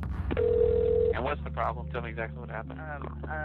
My wife is laying in the bed, and her lips are blue, hands are cold. Is she conscious? No, she's she's not. breathing? No, she's not breathing at all, no pulse or anything. I put my head to her chest and didn't see or feel her chest rising, no air coming out, felt for pulse, nothing. Okay, listen carefully. I need you to get her laying flat on her back on the ground and remove any pillows, okay? Okay, put her on the floor. Correct. She's on the bed now. Put her on. All right, she needs to be on the floor, yes, sir. Okay. The 911 operator tells Matt to do CPR, to put Carrie on the floor and start CPR. Do that and tell me when you're done. Okay, hold on. Okay, hold on. Oh, my. Okay, hold on. I did not want the EMTs to come in and see her naked. And so I put her clothes on her, for her. And as I'm taking her off the bed, fluid comes out of her mouth onto the floor, and it smells of alcohol. You're going to push down firmly 2 inches with only your lower hand touching her chest. You're going to do it fast and hard 400 times. 400? 400 times. It's the latest we've been instructed to do, okay? 400. Twice per second. Rest it off? After the 400. You're going 400 to, correct. It's going to be about twice per second. It'll take you about 3.5 minutes to do it, okay? So start right now. I'll tell you when to stop. All right. While on the phone, Matt asks the 911 operator to call Carrie's parents because he says his daughters are also in the house. I need to get a hold of her parents. They live in town, and I want them to come over and be with the kids. Get somebody else started on this, okay? Thank you. We received a phone call from the 911 operator telling us that we needed to get over to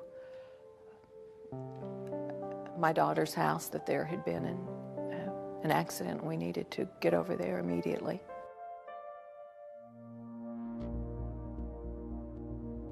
Oh, she's got foam or something coming out of her nose. Okay, someone's at the front door. I gotta go. Okay, go ahead. Okay. All right. My name is Michael Irvin. I was a patrol officer with the city of Hewitt, and at that time I had only had about 6 months of actual law enforcement experience. I was the first officer to respond to the house.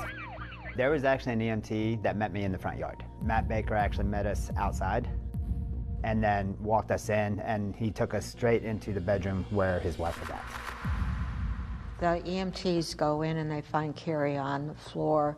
She's wearing a t-shirt and a pair of underpants. And they come in, and I step away and let them start working.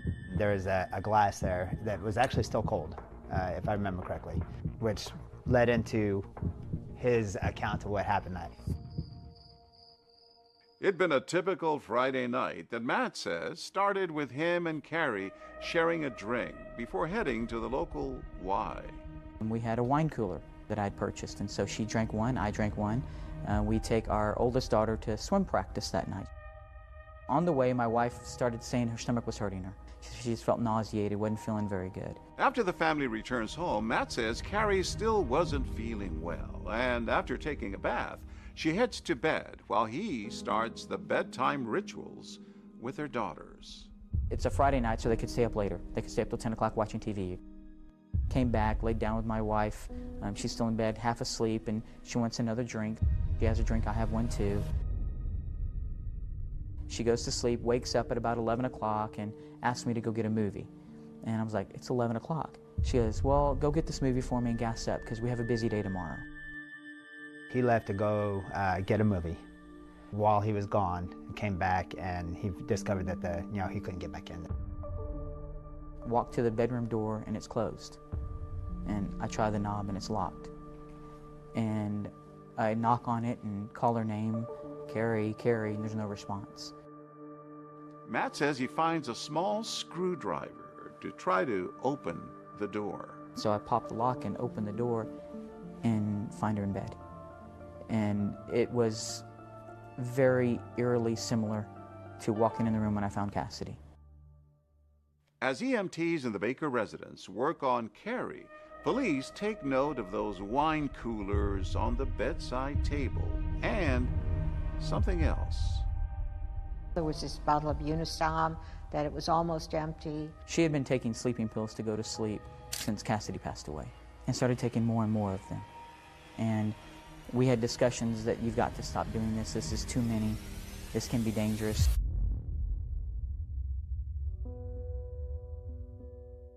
We ran out of the car, and as I started running up to the front of the house, an EMT person stood in front of me and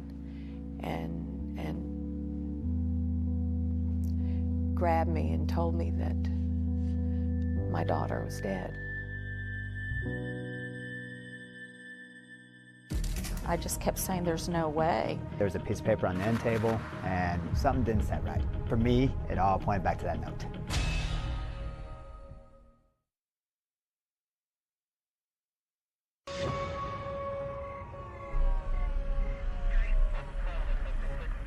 A frenzied scene has been unfolding in the middle of the night at the Baker's home. Matt Baker's wife is dead, and there's a note. On the bedside table, there's a suicide note.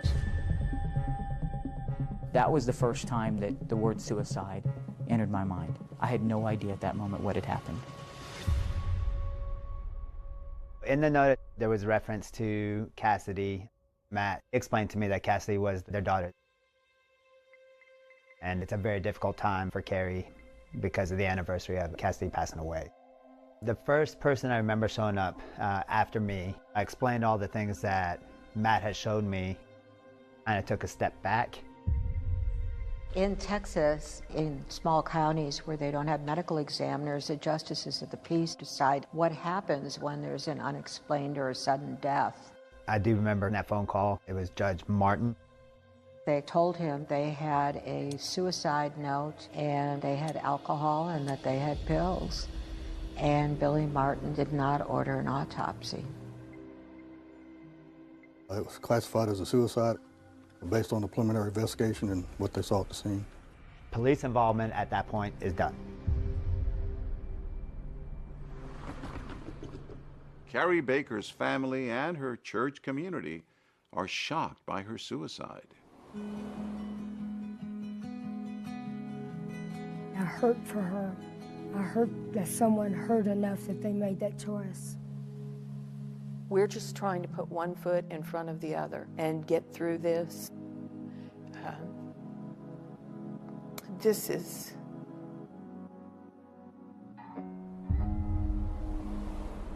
Less than 1 week after Carrie's funeral, Pastor Matt Baker is back at the pulpit here at Crossroads Baptist delivering the Easter sermon. He tells his congregation that just like Jesus, Carrie has risen up to heaven.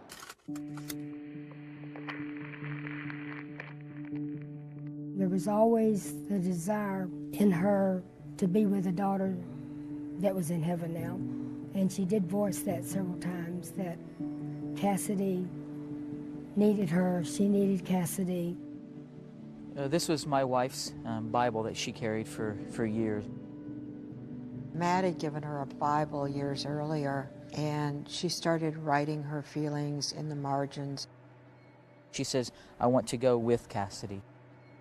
She could never let go of Cassidy. It was such a strong hold on her. The week Carrie died, she had a session with her grief counselor and also saw a doctor who prescribed her medication. The next day she ripped up the prescription. She wouldn't fill it. After finding out Carrie died, I had talked to my sister Kay. I just kept saying, there's no way. Carrie would never take her own life. And then that's when she told me about a visit she got from Joanne. Joanne Bristol is Carrie's grief counselor and also friends with Carrie's aunt, Kay Bailey. She had had a session with Carrie earlier that week. She had shared with me what Carrie had shared with her, that Carrie found some crushed pills in Matt's briefcase. Joanne Bristol also shared that detail and others with police in the days following Carrie's death. My sister Kay and I, we all started talking, not around Linda. We all were sitting there going, what are we going to do? Because we knew so much about Matt. We worked at a church camp together. Matt, I believe, had been written up at that particular camp for harassing girls that I went to school with. There was also an alleged incident from his college days involving a fellow student. I was afraid of him. I was angry with him. He took away virtually my young adulthood. Laura Wilson filed a complaint against Matt, saying he sexually assaulted her. We were both student trainers for the athletic department. He was a sophomore trainer and I was a freshman trainer. She was cleaning the bathrooms. Matt came in and offered to help. He came up behind me and he pinned my arms behind my back and started trying to kiss me. I kept telling him to stop. He came up from behind me, picked me up, sat me on his lap, and he began running his hand between my legs. I was struggling to get away. He didn't stop with the kiss. He didn't stop with the touching until he was ready to stop. Now I'm left with myself, violated, in shock, not knowing what to do. All I can tell you is when she left the facility, was in tears, but nothing that I did. After the assault happened, his words to me were, "I never meant to hurt you." At the time, Laura told a college staffer about the alleged assault. Matt was not disciplined. I dropped out, dealt with recurring nightmares, dealt with trust issues in relationships. It derailed my life for many, many years. I became a different person. She eventually filed a report with police years later. They began looking into the allegations, but stopped once they realized the statute of limitations had passed. Matt Baker denies assaulting Laura or harassing any female campers. Things have been said that can be misconstrued, misinterpreted, but I can say this, I never accosted anybody. Throughout Matt and Carrie's marriage, rumors of alleged inappropriate sexual behavior would continue to follow the preacher, but his wife stood by him. She loved Matt. When Carrie heard allegations that Matt had been inappropriate with young women, she was his staunchest defender. She told one young woman, when you marry a Baptist preacher, women are going to come forward and make false allegations, and you have to protect them. Carrie believed him, and we believed Carrie. She was telling us the truth, as she knew it. I think there's a presumption with a man of God that they have a certain character and a certain ethical base, and we believe that. Linda's sisters had hoped that by talking to her about the various past allegations against Matt, she might start to see him in a different light. But she didn't. She still had faith in her son-in-law. My sisters came over, and I told them, let's just grieve and let this go. But the family wouldn't let it go. It started with the cell phone records. And Linda soon makes a startling discovery. Something wasn't right.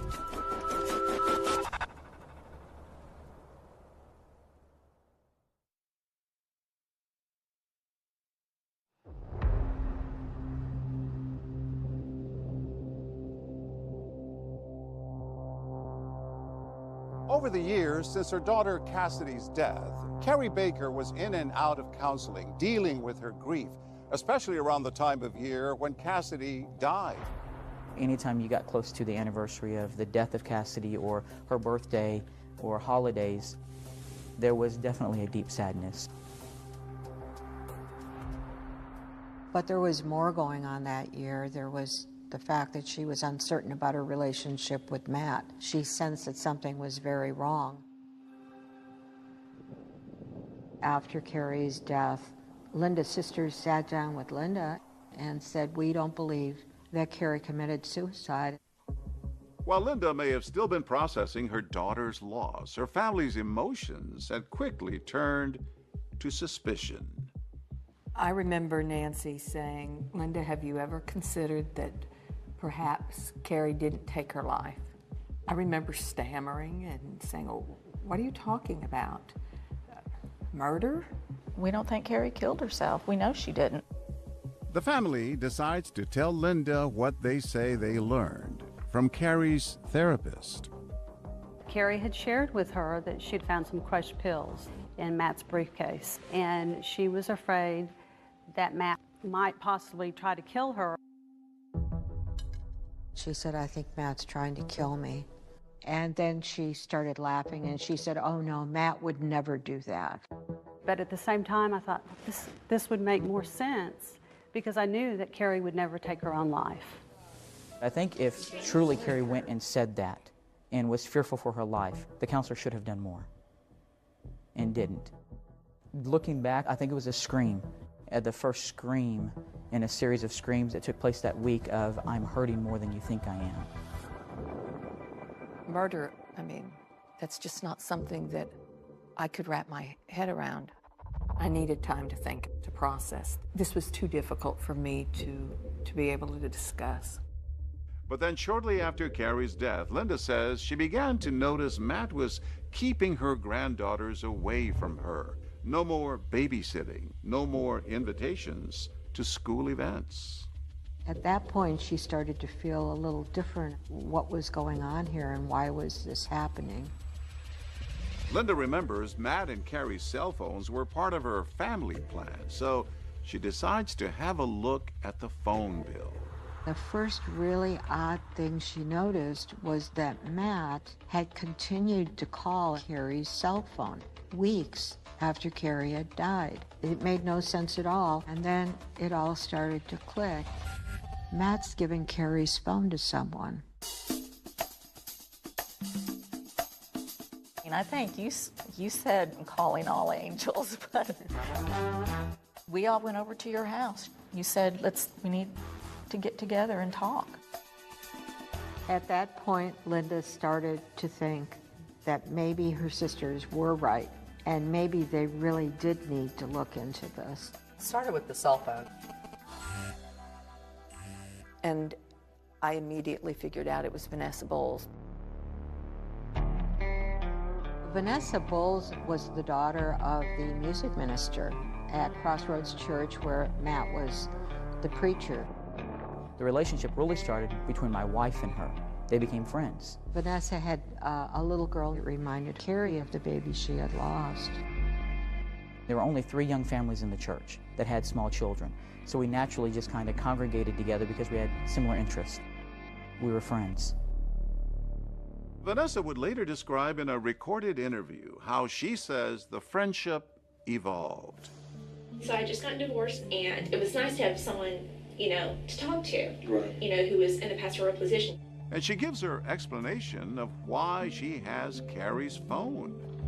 We were starting to talk and become friends. Then I said, "Don't call my cell because my mom pays for my meds and I don't want to run over during the day." I've done that many times before. And he was like, "Well, I still have Carrie's phone, so I can give that to you." Maybe Matt was simply seeking comfort in the friendship of a fellow churchgoer. But for Linda, those phone bills had set off alarm bells. Linda went to the Hewitt Police Department. She showed them the phone bills, but they weren't interested. This was a done case. It was over as far as they were concerned. That's when Linda said, "I need my angels over here." I would email them. I would go, "Good morning, angels." She would always tell us, "You need to do this. You need." And here's your assignment for today. We're investigating. We did. It was nonstop all the time. The assignments Linda gave out involved going through the garbage. And Charlie was doing some digging right alongside her angels as well. She researched whether overdosing on a sleep aid could have really killed Carrie. And she questioned Matt about those alleged crushed pills. I talked to Matt about the crushed pills. My wife said she found him in my briefcase when she was looking for a pen. She said, "Well, did a kid where you work put him in your bag?" Matt claims that, unknown to him, some kids at work may have been spitting out pills into his briefcase. But that seemed odd because the pills didn't look like they'd been spit out. what he said couldn't have happened. And so Kay called Judge Billy Martin to find out why he had ruled Carrie's death a suicide. I had talked to him about the suicide note, and he mentioned it being signed, and I said it was not. And he goes, well, you need to talk to the police. I said, we've already done this, and we just want somebody to investigate it more. And it was about that time where Matt's story no longer made sense. There were inconsistencies, outright lies, and we needed more answers. So following the family's urging, police bring Pastor Matt Baker in for questioning. Well, I just want to sit and talk to him. Questions needed to be asked, and questions needed to be answered.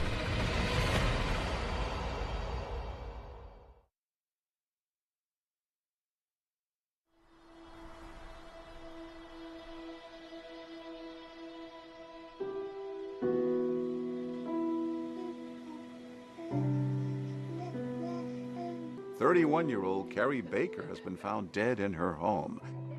It was deemed a suicide by police, but her family began investigating on their own, and they urged police to question her husband, preacher Matt Baker.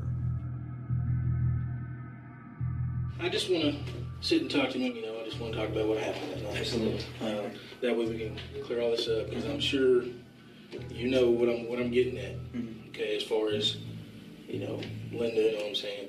It was a very odd week. But not behavior that would have raised red flags. Right. If that makes sense. It was one of those deals that I knew she was depressed. The conversation continues with Matt sharing his own view on what he believes might have happened. I think I left about 11 or so. I wasn't gone maybe 40 minutes.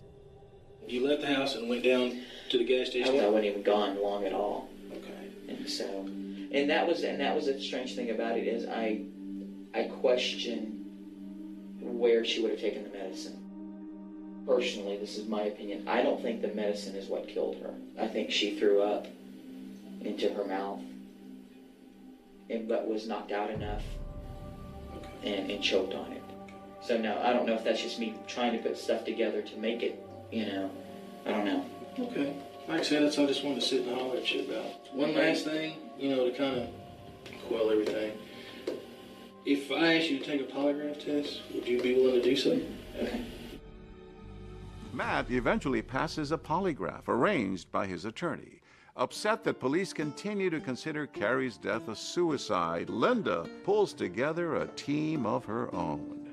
Linda ended up making an appointment to talk to a former federal prosecutor. Now in private practice, Bill Johnston had been a federal prosecutor in Waco, Texas. The Branch Davidian complex in Waco, Texas goes up in flames. 11 of the survivors now face murder and conspiracy charges in connection with the killing of 4 federal agents. And in 1993, he was part of the team prosecuting the 11 surviving Branch Davidians. Those agents did not die in vain. Mrs. Doolin came to me and she said, I've heard maybe you can help me.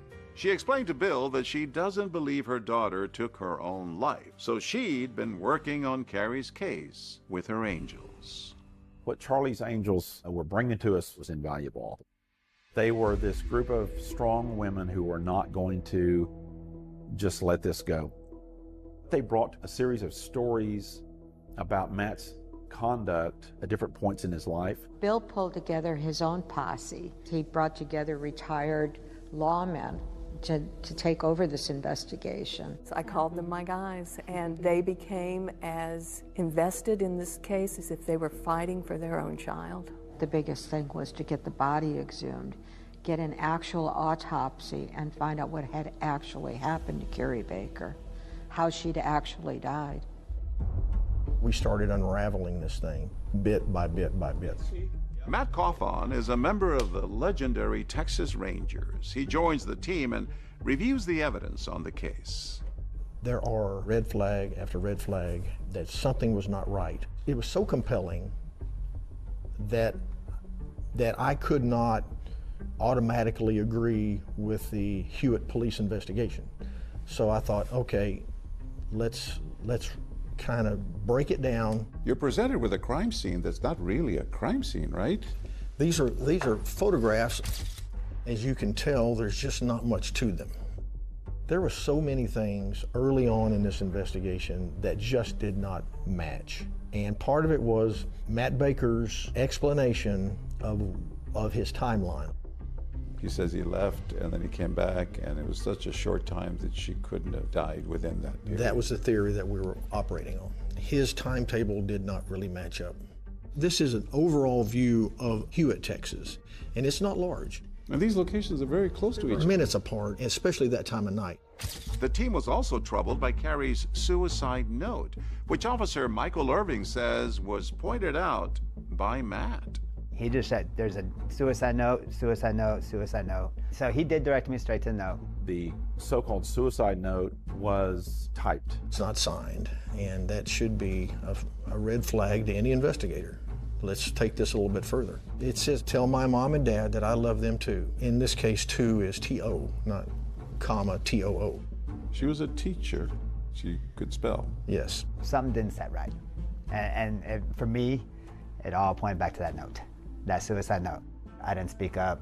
At that time, I'd been a police officer for 6 months. If I could go and turn back time, there are a lot of things I would have done differently. Was there an autopsy done initially? There was no autopsy done. And so at this point, we decided that we needed to have tissue samples from Carrie's body, so we wanted to have that body exhumed. At the time of the Hewitt police investigation, they concluded Carrie had died by suicide of over-the-counter sleep medication. One of the tasks that Linda took on for herself was investigating Unisom. She found that it would have taken a great deal to have caused Carrie's death, and that she wouldn't have died quickly. We came up with clues that made us believe that perhaps there were prescription medications given to her without her knowledge. Nearly 4 months after Carrie's death, the Texas Rangers, in conjunction with Hewitt Police, are able to get Judge Martin to sign an order allowing for the exhumation of Carrie's body. As we gathered information from various sources, determined we need to go that route. By this time, we were working pretty closely with a detective at the Hewitt Police Department. It was critical that they had an autopsy. We had a lot of circumstantial evidence, but we needed some scientific evidence, something that a prosecutor can hold in their hands and say, okay, now we may have something here. What else would the Charlie's Angels of Waco and their investigative team learn? A photograph was found on Matt Baker's computer. He tried to delete it. We didn't know if she might have even been involved. Was Carrie's death a terrible tragedy or something much more sinister?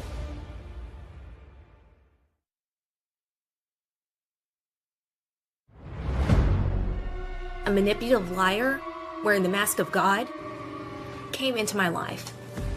The Hewitt preacher's wife was found dead. Her death originally ruled a suicide. But is that how the mother of two really died? Maybe someone had held that coarse material against her nose. I think Carrie, on some level, understood that she was in danger. But you also discover in that Bible, Lord, I'm asking you to protect me from harm. He's having a conversation with the 911 operator, and he's not winded, and he's perfectly calm while he's talking. I'm gonna tell you right now, I don't think it happened that way. You don't quickly dress a dead body. Here's a picture of Matt Baker. Is this the other woman? I'm gonna tell what you did. And he said, you better not do that.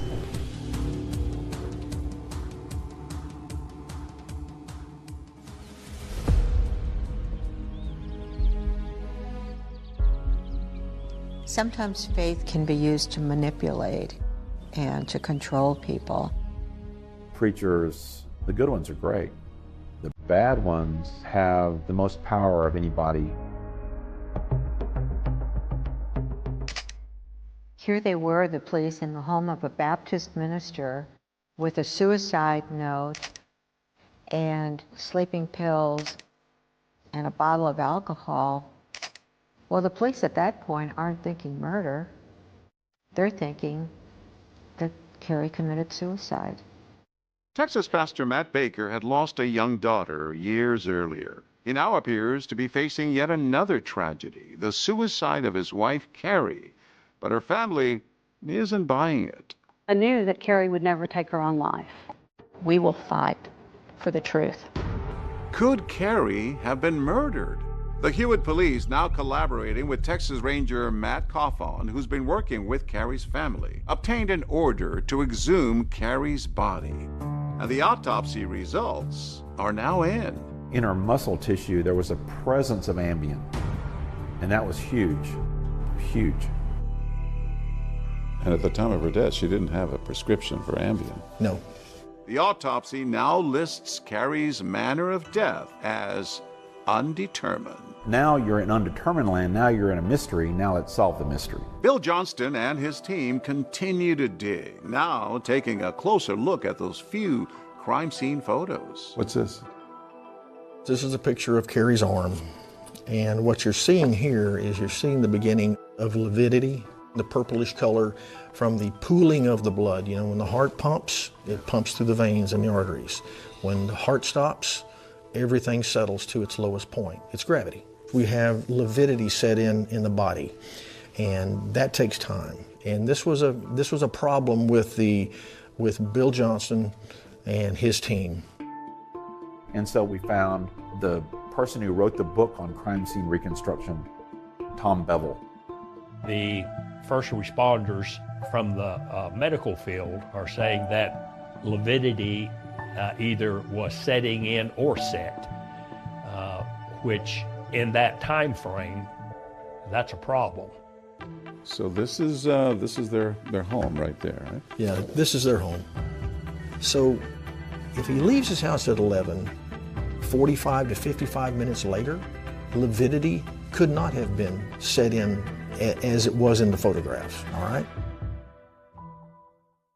Cawthon and the team believe that Carrie was likely dead before Matt Baker left his home. So if Carrie's suicide was a homicide, how was she killed? The photograph showed something more. In one of the photographs, there is a small abrasion that is to the bridge of her nose. We surmised that this was very likely done using a throw pillow off of a couch. It was kind of a coarse material that very likely could have caused an abrasion.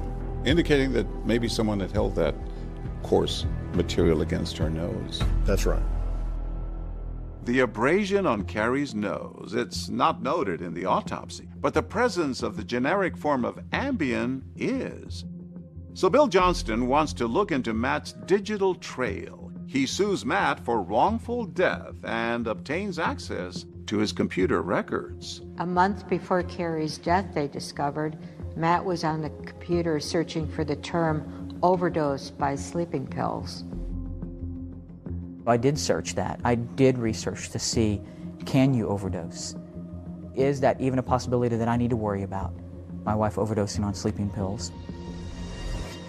As they continued to go through the computer, they found where he tried to buy Ambien, had moved it into a cart to purchase it. And that bit of forensics in the computers now hard linked into the toxicology forensics. Our theory became, the Ambien in the wine cooler, he got her sleepy with that so he could later suffocate her. That was our theory. And remember those writings in Carrie's Bible about Cassidy? Well, those were written years earlier, but there was a recent troubling entry dated just 5 days before Carrie's death, which says, I feel like I have so much worry. Lord, I'm asking you to protect me from harm. I am not sure what is going on with Matt. What does that indicate? It's ominous. It's almost like she is afraid of him. Looking back on it, they were predictive. I think Carrie, on some level, understood that she was in danger, and she didn't realize that at that point that he was involved with somebody else. During this investigation, we got a clue from a woman who worked in a jewelry store and said within a couple of weeks after Carrie's death, Matt Baker comes into the jewelry store with a woman, and they're looking at engagement rings. No, we were not. One of our rules for our kids was when they turn 6 years old, they can get earrings. And so we began looking for jewelry, earrings. Here's a picture of Matt Baker. Is this the other woman? This is Vanessa Bulls. She was the other woman. Now, this is a photograph that we found on his computer in trash. We knew there was going to be a birthday party, and we took a picture of all the girls and Matt and Vanessa. It wasn't long after Carrie's death when people came over. They didn't see any pictures of Carrie at all, but there was a picture of Vanessa with the girls. 2 of Carrie and Matt's friends came to help with the party, and one of them stayed overnight, and she saw Matt sitting on the couch with Vanessa's head on his lap. To Carrie's family, it was clear that a romantic relationship had developed between Matt and Vanessa. 4 months after Carrie's death, police believe Vanessa Bulls just might be the key to solving this case. So they bring her to the Hewitt Police Station for questioning. It's just scary. I know.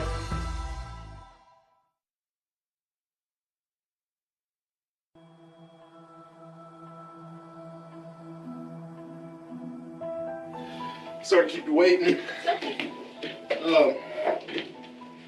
Like I said, I'm gonna ask you some questions about that, Carrie.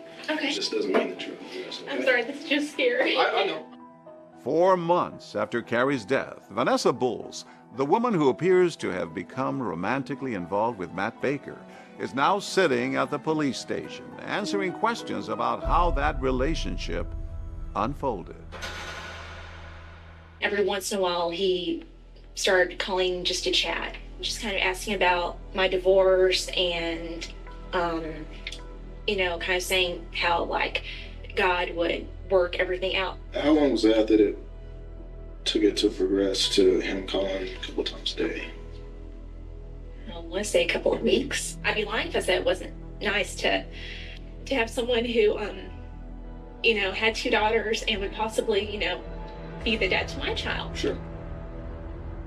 Having an affair that predated the killing, that would be big evidence. Did you ever meet him romantically? No. Never? Okay. After yes. After his wife passed away. Okay. Because I didn't think there was anything wrong. 2020 obtained emails, never before broadcast, that show Carrie and Matt's relationship unraveling in the weeks before Carrie's death, at the same time as Matt and Vanessa's phone calls start to heat up. She sensed that something was very wrong. In one of those emails, Matt blames Carrie for Cassidy's death, writing you wanted her to be pain-free, and then telling her your prayer was the one that was answered. That made her angry, and she was going to leave him. I suggested they get counseling. Back in that police interview, Vanessa, who at this point had broken things off with Matt, seems open to believing he could have murdered Carrie. Do you think that he had anything to do with her death? I think anything's possible now. The Hewitt preacher's wife was found dead in her home. Her death, originally ruled a suicide. But now, nearly a year and a half later, a judge has set a hearing to try to determine if that is how the mother of 2 really died. A formal inquest into Carrie's death was held, but in the end, the justice of the peace, who initially declared it a suicide, made the same determination that the autopsy had made a year earlier. That Carrie Lynn Baker's manner and cause of death shall be recorded as undetermined. So what do you do? And at some point, we have to do what we think is right. And in this case, it was to get an arrest warrant for Matt Baker. Even though it wasn't ruled a homicide, nearly a year and a half after Carrie's death, Matt Baker is arrested for her murder. Matt Baker is accused of drugging his wife Carrie with sleeping pills and then suffocating her with a pillow. There's no way that he could take a life. I know my sons, and I just don't believe he could do that. And we have breaking news for you now from the McLennan County Jail. Matt Baker could be released any time now. His $200,000 bond has been paid in cash. My best decision was to move away from there and to move back here to my hometown, where I felt support and felt loved. And it's in Kerrville, about 200 miles from Hewitt, that our cameras catch up with Matt and his daughters. This is a little bit of everything. They have a cafe where they take flowers and they crush them up and pretend it's chicken noodle soup. Don't be embarrassed. 2020 gets a glimpse of life with their father. Favorite thing to do is play with my dad. After losing their mother. Each have their own, Mine, hers. you know, and they separate pants from shirts. I pick mine and then he picks hers.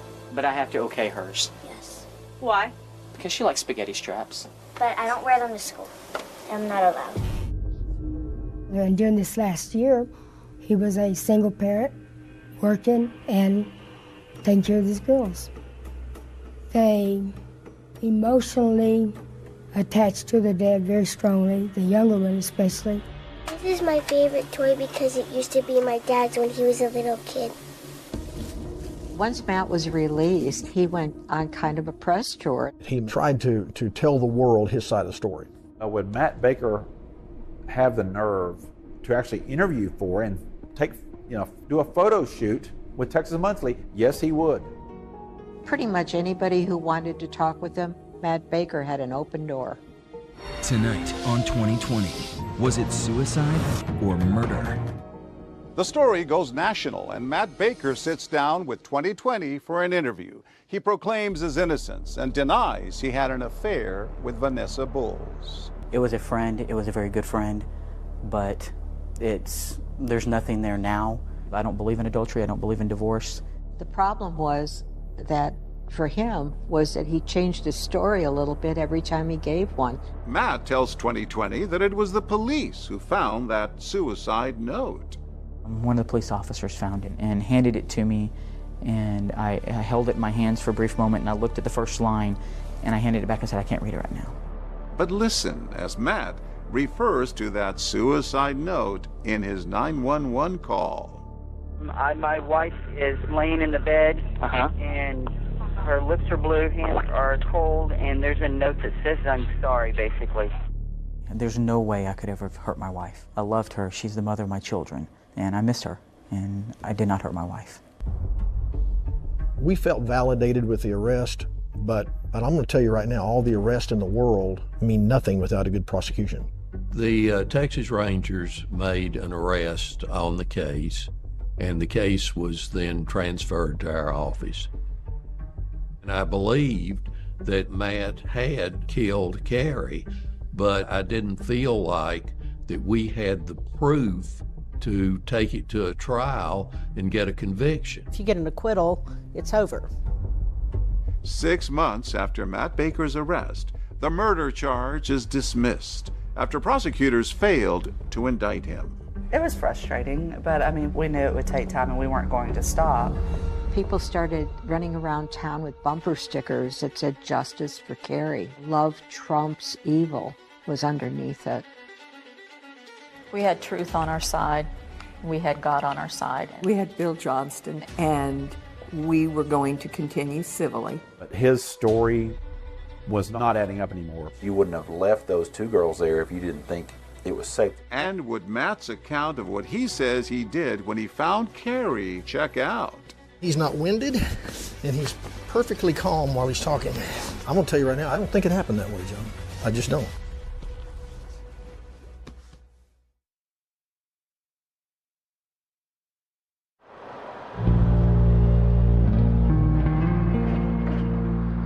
When the criminal case was stalled and it wasn't going forward, Bill Johnston filed a wrongful death case, and that allowed him to subpoena Matt Baker for a deposition. The lower left of the 2.5 years after the death of his wife, Matt Baker is on the hot seat, answering questions under oath.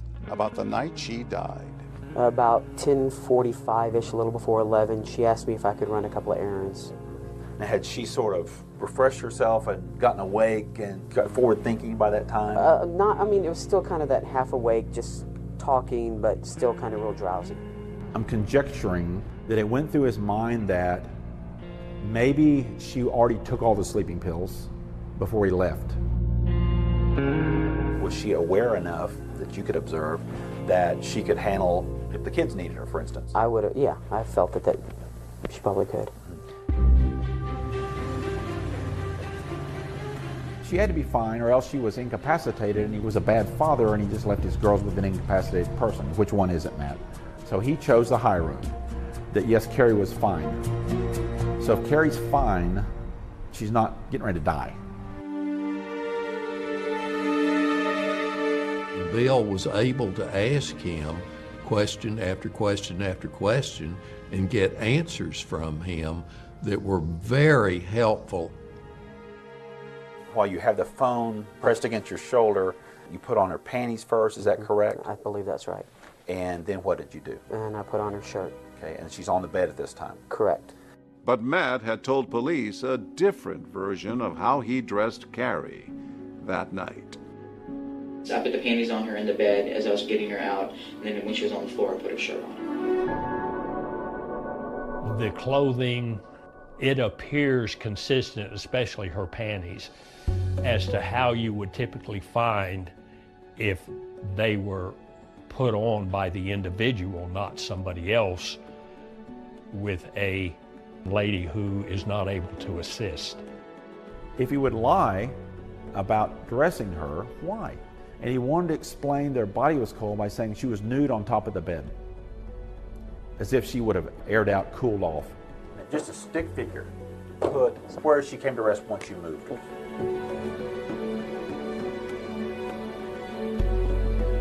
How difficult was that to move her?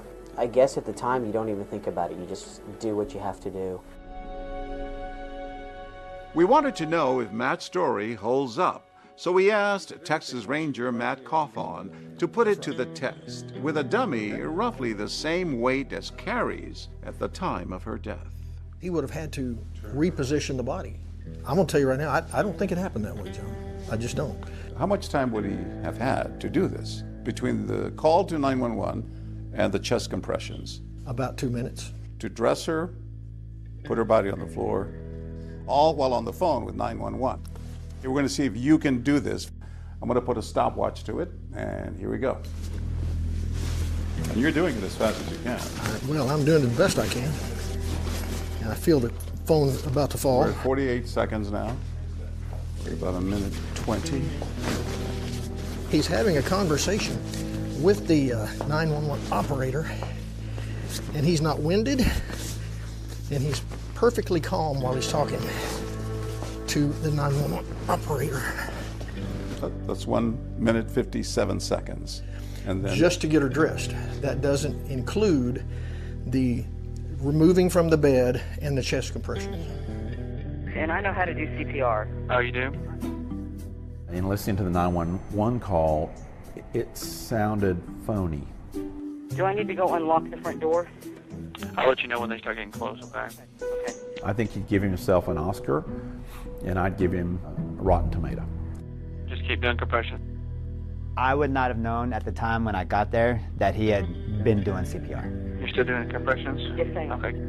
he did not sound winded on the phone. No, not at all. He didn't have to do chest compressions because she was already dead. He killed her, I think, before he left to go run alibi errands.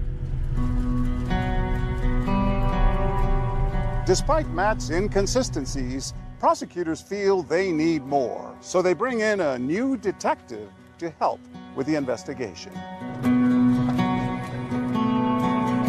My name is Abden Rodriguez, and in 2009, I was a criminal investigator for the McLennan County District Attorney's Office. I hear they call you the human lie detector? I guess because of some of the confessions that I was able to get. Abdon is asked to review the case and find evidence that would help indict Matt Baker. I wanted to look at the interviews that had been done there was a lot of deception, you know. And I could see how, especially Vanessa was doing it. How many times a week would you talk, you think, prior to her death?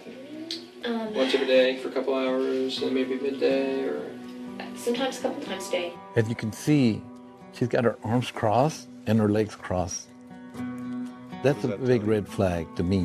When she passed away that week, how were the conversations? Were they kind of the same way they were before? They were really the same. And I told him, and I said, look, the whole key to this case is going to be Vanessa Booth. She's pretty and very smooth and friendly, but at the same time, you know she's a liar. We didn't know if she might have even been involved. After interviewing Vanessa, Abdon decides to subpoena her to testify in front of a grand jury. I said, I'm going to be there, and I'm going to listen to your testimony. And I said, and as soon as you lie, I'm going to file charges on you. When they brought Vanessa Bowles in for the grand jury, that was kind of a last-ditch effort. So we're like, okay, let's see what happens. As she and I were walking down the hall, she whispered to me, I'm going to tell y'all everything.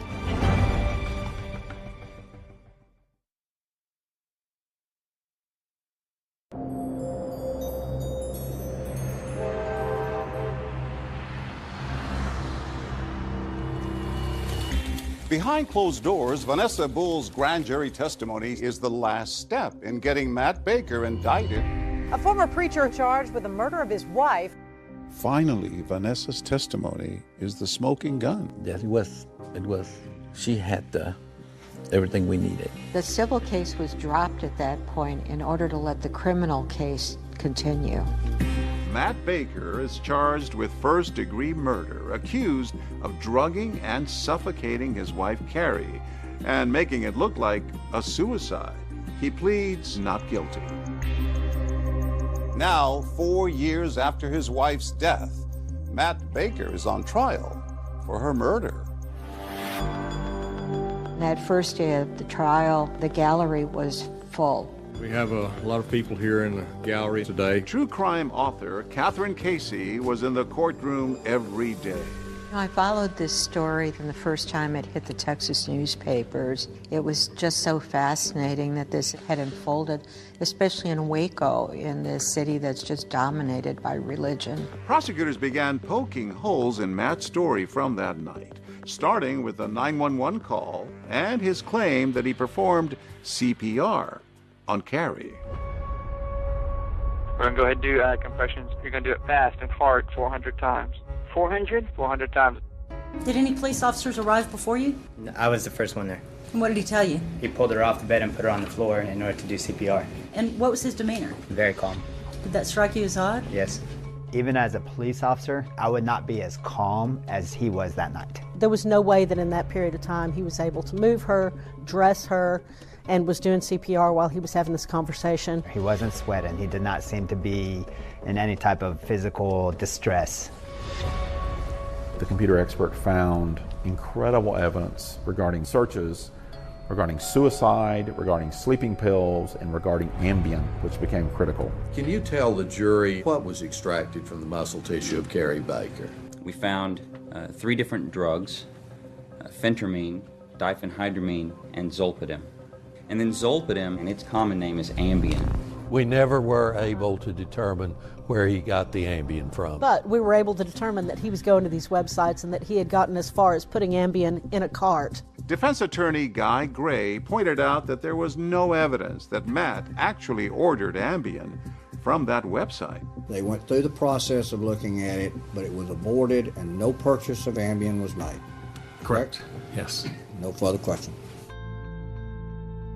You state your name for the jury, please. Joanne Bristol. Joanne Bristol, Carrie's grief counselor, testified about those comments she says Carrie made about Matt.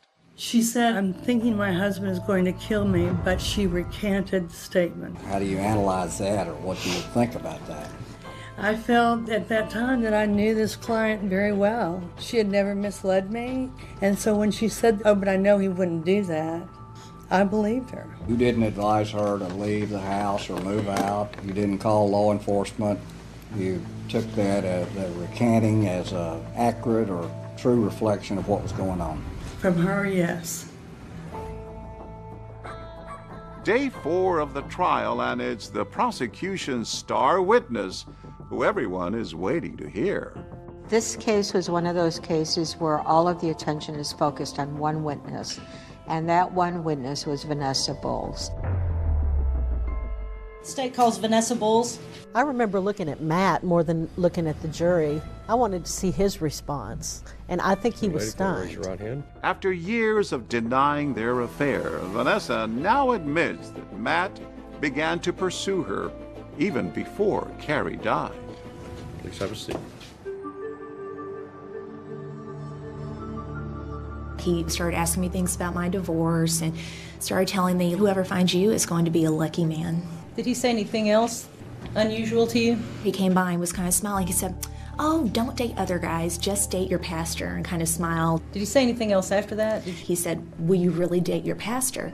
I've had a vasectomy, so I can't get you pregnant. Also, I don't have any STDs. And he also started telling me that because of Carrie's depression, as he stated, their sex life had been lacking. And at the time, were you buying into what he was telling you about Carrie? I was buying into everything. He was a complete, and still is, a manipulative liar who took me in my vulnerable state and made me believe everything he said. What happened then in early March as you and Matt started to spend Fridays at the Baker home? And he asked if he could hold my hands to pray, and he did. Then afterwards, he started to kiss me. Then he just took my hand and led me to the bedroom. Feeling guilty about being with her pastor, Vanessa says that Matt tried to reassure her. I was extremely remorseful. I couldn't believe what just happened. He started saying, it's okay, don't feel bad, just ask God to forgive you. And he said, in reality, he said, I don't think God believes that anyone can just be with one person the rest of their lives. After Carrie's death, Vanessa says Matt wanted more, perhaps even making her the next Mrs. Baker. At some point, did you and Matt take the girls and go to Kay Jewelers in the mall? We did. He stated that the girls wanted to go look at wedding rings for me. Are you telling the jury that he was prepared at this point, a week or two after Carrie's death, to trade in Carrie's wedding set to get you a ring that you wanted? Correct. Matt had denied this in interviews, but a salesperson from the jewelry store corroborated Vanessa's account. She tried on about 4 or 5 rings, asked his opinion. He just would tell her it didn't matter what he liked, it was what she liked, because she would be the one wearing it. Vanessa then drops a bomb when she says not only did Matt want out of his marriage, he said that if we ever fell so much in love that he would find a way out of it. She also knows what happened to Carrie Baker. I told him, I'm going to tell what you did. And he said, you better not do that.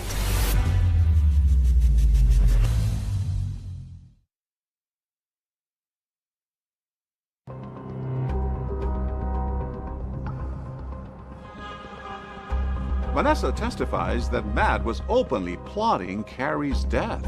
At what point did he start talking about planning her murder? It was sometime mid-March. He said that, you know, she took sleeping pills every night, so maybe he could make it look like she overdosed on sleeping pills. Vanessa Bowles talked about how Matt had ruminated about all the different ways he might kill Carrie. He talked about making it look like she had hung herself. He talked about tampering with the brakes of her car, maybe doing a drive-by shooting. What I saw from Vanessa's testimony was a man who was much more evil than even I believed he was. She testified that Matt planned to kill Carrie with a tainted milkshake and then craft a suicide note. 1 to 2 weeks before Carrie's death, did he tell you that he had in fact tried that? He did. He sent an email and said she took a sip of it and said that it tasted like lead. And so then he said he took a drink and said, oh, well, the ice cream must have been bad. He mentioned that he would leave a note and he said that he would type it. And I said, that's never going to work. You're going to be caught. And he said, oh no, she types everything. Did he say something else about what he believed other people thought about her mental state? Oh, he said that no one would question it because of how depressed she was. Vanessa stuns the courtroom when she says Matt Baker told her how he killed his wife. He had gotten big horse pills. He said he emptied out all the contents and put crushed Ambien in them. He said he handcuffed her to the bed, started kissing her and touching her all over until she fell asleep. Then he said he got the pillow and put it over her face. What did he say happened next? He said that he thought she was dead, and he just said she just took one big ass for air, and he said, oh, and then put the pillow back on her face, except he did this with his hand to be sure that he suffocated her. He didn't even feel enough remorse when he realized that she was still alive to rethink it. He just wanted to finish the job. He said he typed out the suicide note, printed it, got her hand, and he said that he ran her hand all around the sides of it and put her fingerprints all over it. He said that he set everything up, locked the door, and left. What was the reaction in the courtroom to Vanessa's testimony that not only did Matt Baker kill his wife, but that he had been planning it? He had planning it, and the things that he did, people couldn't believe it. I think the more surprising thing was that they couldn't believe that she said they're telling all this. So you knew that Friday, April 7th of 2006 was the day that he was going to try it again? I knew he was going to try it then, yes. All right. And you didn't report that to anybody? No. Vanessa says she had second thoughts about Matt and the cover-up of Carrie's murder. Not only had I known about this and not done the right thing, in truth, who would believe me? He was a preacher. And so I felt like I was stuck. She then chose to break it off with him. I decided that I didn't care what he told me anymore, that we didn't worship the same God. So I called him. I told him, I never want to see you again. And he became irate. He started saying, I killed my wife for you, and now you're leaving.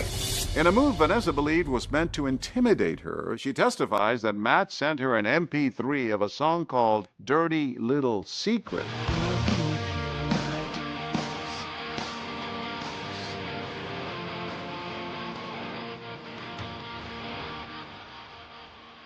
He was talking about the murder plan, and he later referenced it, stating, I need to keep my mouth shut, don't tell anyone, or you'll be just another regret. I'll pass the witness, Your Honor. Ms. Bowles. The defense pressed Vanessa on why she was now coming clean about everything. How would we know to believe you, Vanessa? Because what do I have to gain from this right now? I'm setting things right. I made a mistake here because a manipulative liar wearing the mask of God came into my life. And this testimony is going to put him where he needs to be.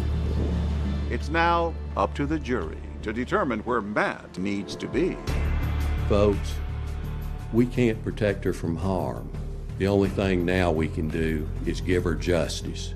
Then turned and pointed to Matt and said to convict this murdering minister and find him guilty for one reason only, because he is guilty. The indictment says there's got to be facts of drugs and a pillow. And the only way you can get those facts is by believing Vanessa Bowles. And she is just not credible.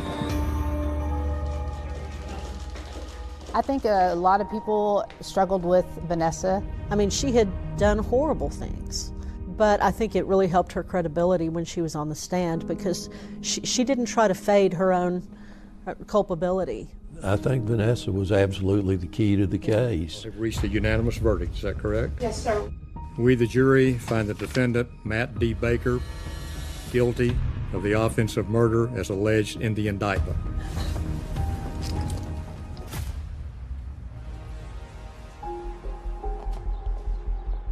For For the sentencing phase of the trial, the jury gets to hear additional testimony.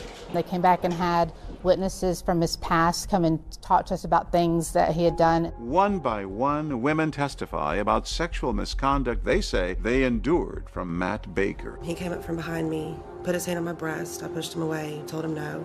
He tried to kiss me, told him no. I remember having to use all my strength to try to keep him off of me and from taking my clothes off.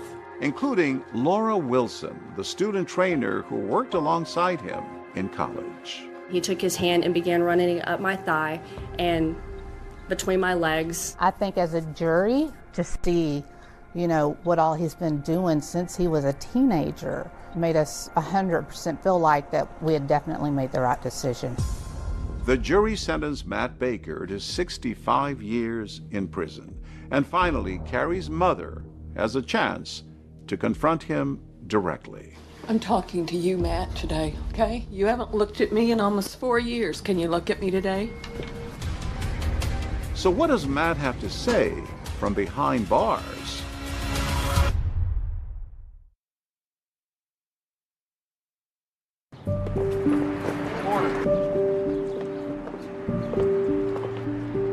Yeah, we asked him to. We gave him a call.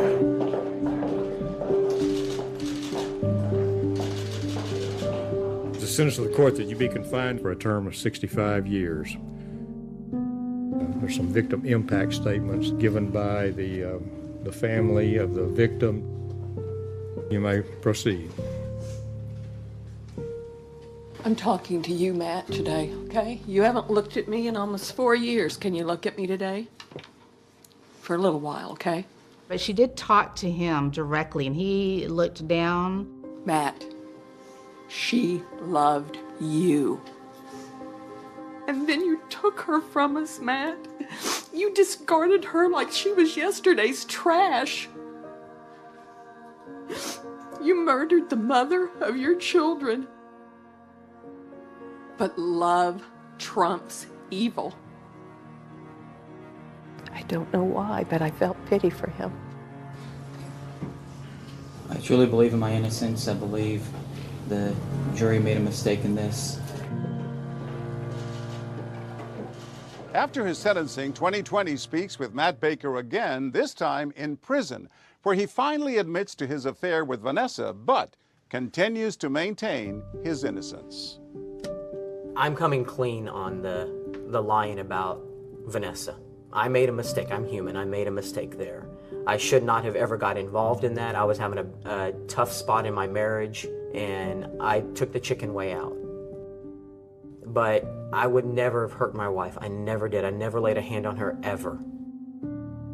Their mother was erased from them. They need to know she loved them. And she didn't leave them by choice. A year and a half after Matt's conviction, Linda was given custody of her granddaughters. It was a long journey for the girls to understand what had actually happened to their mother. Carrie Baker didn't kill herself. She was murdered. He was a Baptist pastor, preacher. He was a predator. I think he's a dark angel. That you may fear the Lord your God. You get to be the hero during daylight and sneak around in the dark and be evil. What do you make of the fact that now, nearly 20 years after the case, Matt Baker still maintains his innocence? He's one of those people that can just lie and believe in himself that he's innocent. The real hero in this is Linda Doolin. She fought for her child. A mother. A mother's will. It's strong. Determination. There's nothing like it, really. It touches you. It does. Why? Because I have children. And these are hard things. Linda Doolin is a brave, strong woman. I'll always admire that about her. We love each other, and we knew Carrie did not take her life, and we weren't going to sit back until somebody would listen to us. She was an amazing mother, and she would fight for any of us. And I just wanted everybody to know the truth. Carrie's family is still so heartbroken over their loss, but committed to remembering the joy she brought them all. We should point out tonight that Matt Baker hasn't seen his daughter since he went to prison, but he hopes they'll visit one day. As for Baker, David, he has exhausted all of his state appeals. For an inside look at tonight's 2020, join me for our brand new podcast, 2020, The After Show. Thanks so much for watching. I'm Deborah Roberts. And I'm David Muir from all of us here at 2020 and ABC News. Good night.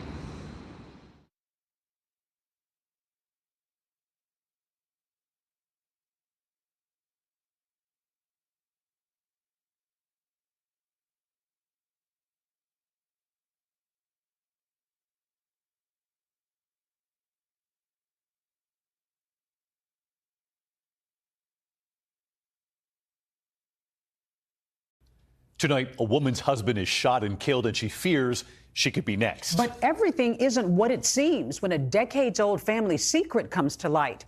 An all-new 2020 begins right now. My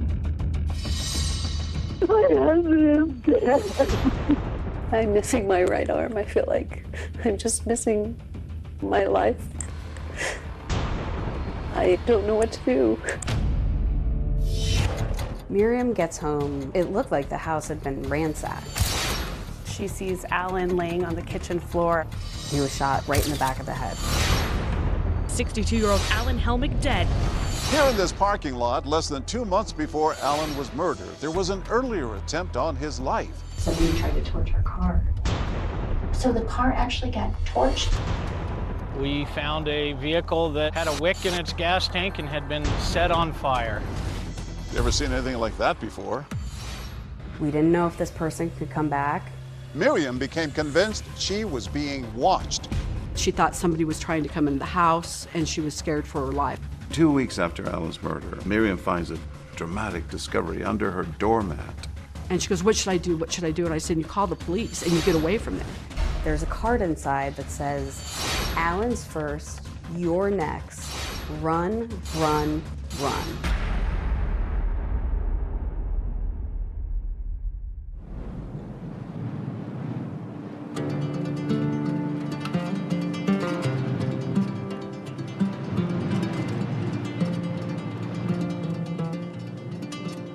Out here in the western Colorado countryside, the wide open spaces can stretch for miles. In a place this remote, it might seem unlikely that two lonely souls might find each other and a second chance at love. But that's exactly what happened here, until one warm summer day when the peace of this place was shattered by unimaginable violence. 911, what do you have to cover your emergency? My husband is dead. You what? My husband is dead. This was a big story that shocked a small town. There's stuff everywhere. He has blood under his head. There was a scare in the community, you know, that something like that could happen. We don't have a lot of crime here. No. I've got to do this. Murders just didn't really happen there, especially murders with so many twists, and especially to a well-respected businessman that everybody really loved. Alan Helmick was a fixture in this community, a man who dedicated his life to helping others achieve their dreams, getting small businesses off the ground and families into their first homes. In fact, he was known as the broker of Main Street. Alan Helmick was a prominent businessman. He had a mortgage business. Everybody respected him. He was firm, but he was very friendly. An avid outdoorsman, Alan took advantage of all western Colorado had to offer. The western slope is just gorgeous. It really is where the west meets a bit of suburbia.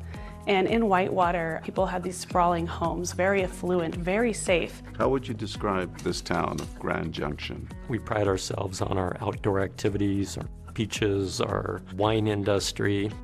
Great for families. Alan had grown up in the nearby town of Delta and settled into Grand Junction to raise a family. What was Alan Helmick like? You know, he was a good guy. He was a great athlete. Bob Cuccetti was Alan's friend and longtime accountant. Good instincts? Yeah. Oh, he was a risk taker. Boy, he was a gambler. We went to Vegas once, and I think by the time we checked in the hotel, he was borrowing money. He recovered, you know. He was a good business person. He took a lot of chances, but it seemed to more than not played out and worked well for him. And definitely not one to shy away from attention. One time we were in Mexico. A bunch of us were down there on a fishing trip, and the mariachi band come around the restaurant. Alan handed him a few dollars and asked for the trumpet from one of them, and he joined him on the trumpet. And he was really good. It was like, wow, where'd that come from? So it didn't surprise those who knew Alan that after his first wife unexpectedly passed away, he wanted to meet new people. So he decided to try something different, dance classes. And his instructor is this woman, Miriam Giles. Oh, yeah, he came in one time, and we were doing something, and he says, yeah, I just love dancing. Miriam was a very good dancer, a good instructor. She had me dancing, which was a miracle. Alan, I believe, kind of had that love at first sight feeling and really wanted to pursue Miriam and did so on the dance floor. Miriam was 10 years his junior, but Alan didn't let that discourage him. He described meeting Miriam in an interview he did shortly before he died. She didn't want to date me, but I persisted. She was my dance instructor, so I could go on a cruise and not be club-footed. We ended up becoming pretty compatible. Alan seemed reborn. He was so very happy. They ended up falling madly in love and got married within 2 years of knowing each other. They would talk about how they would go out on their boats late at night to watch the sunsets together, have an evening cocktail, and just how they felt like they had just found a true partner late in life. It was just like a little fairy tale come true. It's June 10th, 2008. Typical, beautiful Tuesday morning in Whitewater. And Miriam leaves to go run some errands. Alan was going to get his car serviced, and then they were gonna meet up for lunch. She stopped to get cigarettes, stuff for her horse, even check on a prescription for him. She went to City Market to pick up his prescription and found out that he hadn't dropped it off. So she called him, could not get a hold of him. When Miriam gets to the Chinese restaurant, she calls Alan again to see if they're gonna meet, but Alan never shows. Miriam, after 15 minutes, decides to leave and head home. Miriam gets home. It looked like the house had been ransacked. At that point, she sees Alan laying on the kitchen floor on his back with blood under his head. She calls 911 immediately. She's sobbing. She's frantic. It's all bloody. He's all bloody? Yeah. Where's he bleeding from? It looks like the back of his head. It looks like somebody's been through here. We knew patrol had been dispatched out to what was reported as a robbery, and then we had a deceased person on scene. Robin Martin is a detective who worked the case. When the first officers arrived on the scene, they find Miriam distraught and kneeling over her husband. Alan was on the floor in the kitchen. It looked like he had been shot in the head, and we had a bullet casing next to his body. They did a very quick security sweep to make sure there wasn't a suspect still on scene. There's no one in the house. As they conduct their sweep, deputies notice drawers pulled out in the kitchen and a trash can tipped over in Alan's office. In the newsroom, we have police scanners, and we heard the call go out saying there was a robbery homicide out in Whitewater. I packed up my camera gear and went out there immediately. What I saw when I got out there was a scene that was taped off. Multiple officers going in and out of the house, conducting their investigation. A lot of media attention? Yes. This was a big deal in that town, I guess. It was. Very much so. And everybody wanted to know what was going on. My wife and I were getting ready for bed. 10 o'clock news come on.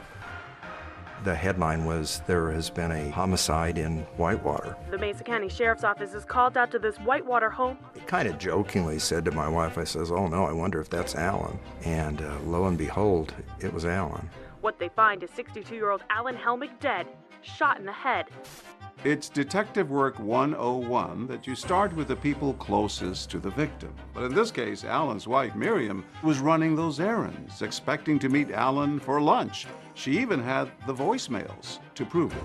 Okay, Alan, this isn't funny anymore. I've been sitting here in front of the Chinese place for 15 minutes, so would you call me?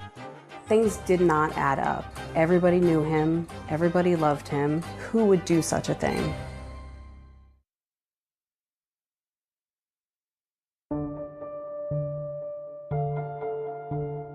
The Mesa County Sheriff's Office is called out to this Whitewater home on a report of a possible robbery. What they find is 62-year-old Alan Helmick dead, shot in the head. After finding her husband Alan dead in a pool of blood on the floor of their Whitewater, Colorado home, Miriam Helmick is brought in for an interview with the Mesa County Sheriff's Office. Thank you for coming down and helping us get to the bottom of this. We appreciate it. It's Miriam, right? Investigators are trying to solve this murder. The first 24 to 48 hours are critical, and she is the first person you want to talk to. Miriam was at our office. As we do with all, what were you doing today? Can you go through your day for us? I had some errands I needed to run today, so he was we would meet later, so he got in the shower and got dressed. Okay, what time did you leave? About 8. And what did she tell investigators about her whereabouts that morning? She started listing off everywhere she had been. She told us that she was calling Alan several times, was getting his voicemail. Hi, Alan. I just want to let you know I'm going to Walmart. If you're going to meet me for lunch, let's meet at the Chinese buffet. Love ya. Bye. Then what happened? I still hadn't heard from him. And then I went from there to Orchard, Mesa City Market to pick up his prescription. Okay. What time is it now? I probably got there about around 10. Hey, Alan. You need to turn your phone on. Question for you. When we tried to pick up your prescription, they said that you hadn't been by yet. So are we still going to be able to meet for lunch? It's not like you to not call me, so give me a holler. Thanks. Bye. And since he hadn't called me back, I thought he was caught up somewhere to me. So I left him a message and told him I was going home in case he decided to meet me there anyway. Okay, Alan, this isn't funny anymore. I've been sitting here in front of the Chinese place for 15 minutes, and you're never late. So would you call me? Miriam's entire morning is accounted for. She even offers up proof of where she's been. I think I have all the receipts in my pocket. She actually went from one end of the valley to the other end, and we were able to track her movements, not only by her receipts, but by her cell phone interacting with cell phone towers. She was tested for gunshot residue? Yes, she was tested for gunshot residue. Her clothes were collected? That's right. They take those items to check them for any kind of gunshot residue or blood spatter that might indicate Miriam had something to do with this. And those results came back negative. She's also caught on several surveillance cameras throughout the morning. Miriam seemingly has an airtight alibi. So naturally, investigators are anxious to ask her who she thinks may have wanted to harm Alan. Did he have any enemies, any problems with any of his contracting work going on, any disputes? Would he share that with you if he did? I think so. He shared a lot with me. Miriam said Alan was generally well-liked, but detectives also knew he'd been a local mortgage broker. Could he have turned someone down? Maybe had a disgruntled former client or co-worker who was out for revenge. He did not like lying or dishonesty. He would fire people for that, but that was respected. And he had started his own business here decades earlier. Alan had married his high school sweetheart, Sharon, and had 4 children through 37 years together. But on New Year's Eve, 2003, she died of a sudden heart attack. How did that affect him? Friends said that he was quite depressed and wasn't doing that well. And soon afterward, he takes up dancing. He was encouraged to try a new activity. When Alan met Miriam, I know she had a policy of not dating her students, but Alan was pretty relentless. Kieran Wilson was a local journalist in Grand Junction, Colorado, who covered this case. Just days after Alan's murder, she spoke to an emotional Miriam. I met him teaching how to dance, and I didn't really like him. Wow, he grew on me. But he was such a gentleman, and he was so sweet, and just love him to death, you know. Miriam had been dealt her own difficult hand in life, having faced not one but two unimaginable tragedies back in her home state of Florida. Chris Giles is Miriam's son. Grew up in Jacksonville, mom, dad, a sister. What was it like? It was good.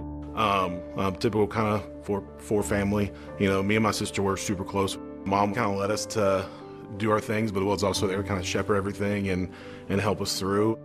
In 2000, Miriam and her first husband, Jack, were devastated when their eldest child, 23-year-old daughter, Amy, died suddenly after an accidental overdose. How did the family cope with this, with her death? We didn't really talk about it. After a while, things kind of started going downhill. And Jack just, he kind of, he just could not live without his daughter. They just tore him apart. And then 2 years after your sister dies, tragedy strikes again. Yeah, my dad took his own life, and I woke up to the gunshot. Miriam's husband, Jack, shot himself while he and Miriam were in bed. Mom kind of runs out the door, and she's hysterical, just losing her mind, like a scream I've never heard before in my entire life. Well, it was a dramatic change in your family. Yeah. The loss of father. Yeah, you're trying to figure out how to deal with those things. You got to deal with the pain. You got to deal with the hurt. You know. She turned to dancing after all this. Yeah, it was kind of her escape, where she kind of felt normal. And then your mom decides to move to Colorado. Yes. And not long after is when Alan Helmick walked through the door of the dance studio where Miriam worked. Everybody's really happy for Alan. He seemed real happy. Yeah, another chance at love. Everybody said that her and Alan were kind of a good team for dancing. They were a real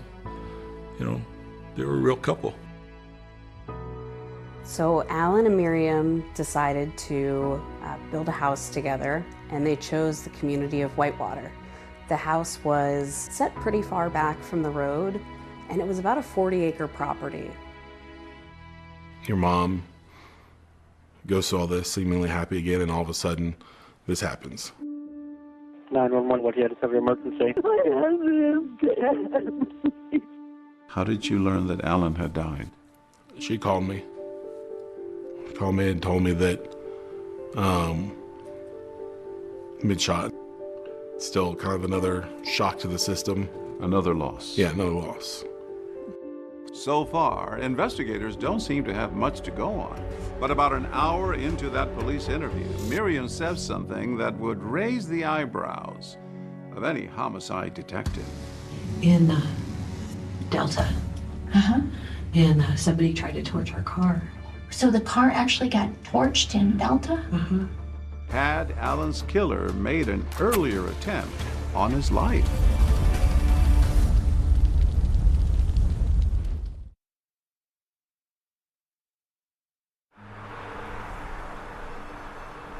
After Alan Helmick is found murdered in his Whitewater, Colorado home, his wife Miriam is interviewed by investigators. And she tells them about a shocking incident that happened just 6 weeks earlier. Somebody tried to torch our car. They took a stick or a big like restaurant skewer and put some kind of gauze on it and stuck it down in the gas tank and lit it.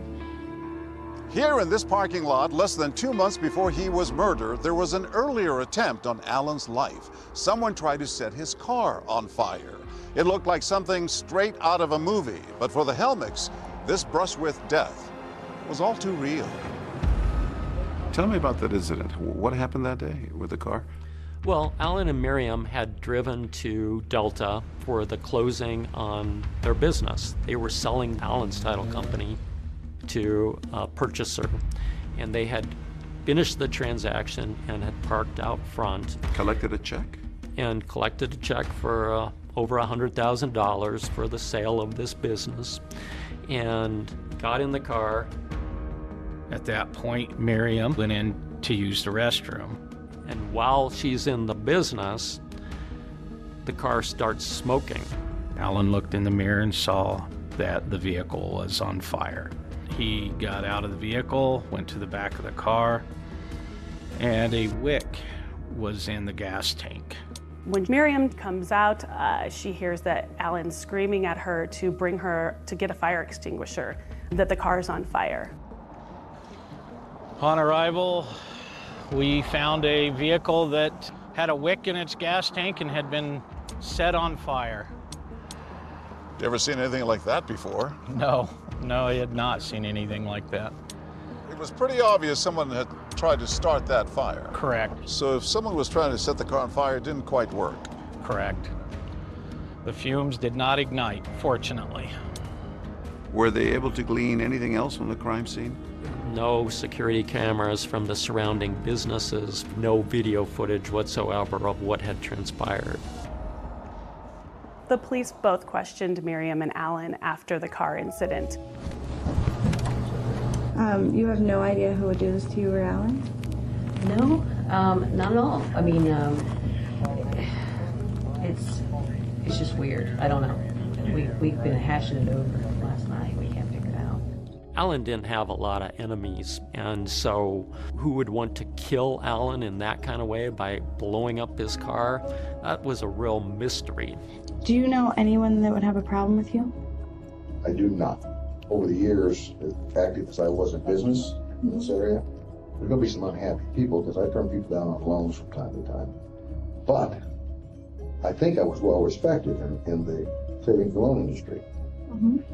There are two people that have had a problem with it. Okay, who are those two people? Alan mentions two bankers with whom he had prior dealings, but quickly downplays their potential involvement in the arson. I can't imagine them being vindictive because they're too much exposed. Right. They did stupid things, but they're not stupid people. Investigators will ultimately determine that those bankers are not involved, but they're exploring every avenue, even asking Alan if he thinks it's possible Miriam could have been responsible for the car fire. Oh, God. No, I don't think that. Not at all. That would be terrible. No, why would you do that? So during the interviews with officers, Alan and Miriam had mentioned that Miriam would not hurt Alan or harm him because Alan was worth more to her alive than if he were dead. What would she gain if you died yesterday? What he would get is a mess. She gets nothing that was created prior to the marriage. Alan was convinced that it wasn't Miriam, and if the investigators in Delta had any suspicions of Miriam being involved in this, Alan was the first to defend her and say she wouldn't do this. And besides, what reason would Miriam have for trying to kill Alan?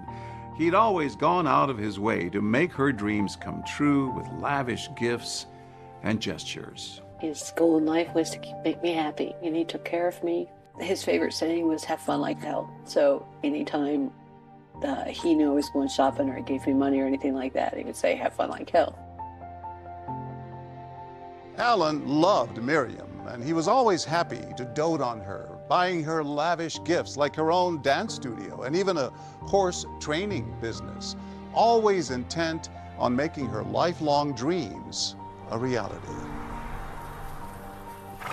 I met Alan and Miriam Helmick at my farm because they wanted to buy some horses to start a horse breeding operation. It was always her passion to start riding, and Alan was just said, you know, I'm going to give this dream to you. Horse training centers, it's extremely difficult way to make a living. Most of those never pay off. It's a labor of love. You told him it was not a good idea to invest in this horse. No, and I said, you know, it's a good hobby, but it's too expensive. And his desire to open up that dance studio came from where? Oh, it had to be Miriam. You had your concerns about him investing in these things. Oh, I told him, I said, hey, get your head up your ass. Sounds like you really wanted to make Miriam happy. I think so. Alan was always very good with his finances, but with the horse business and the dance business, they were hemorrhaging money. As investigators began digging into Alan's finances, they found that bad business decisions had left him in a serious financial hole. But were his money troubles enough of a reason for someone to want him dead? Or could the murder have been more personal? Does Alan Jr. know where you guys live now? Yes, he's been there. He's my wayward kid because he's sort of a bum. Investigators will soon learn about some long-standing Helmick family tension. He said if he shows up when he's not announced, you call the cops.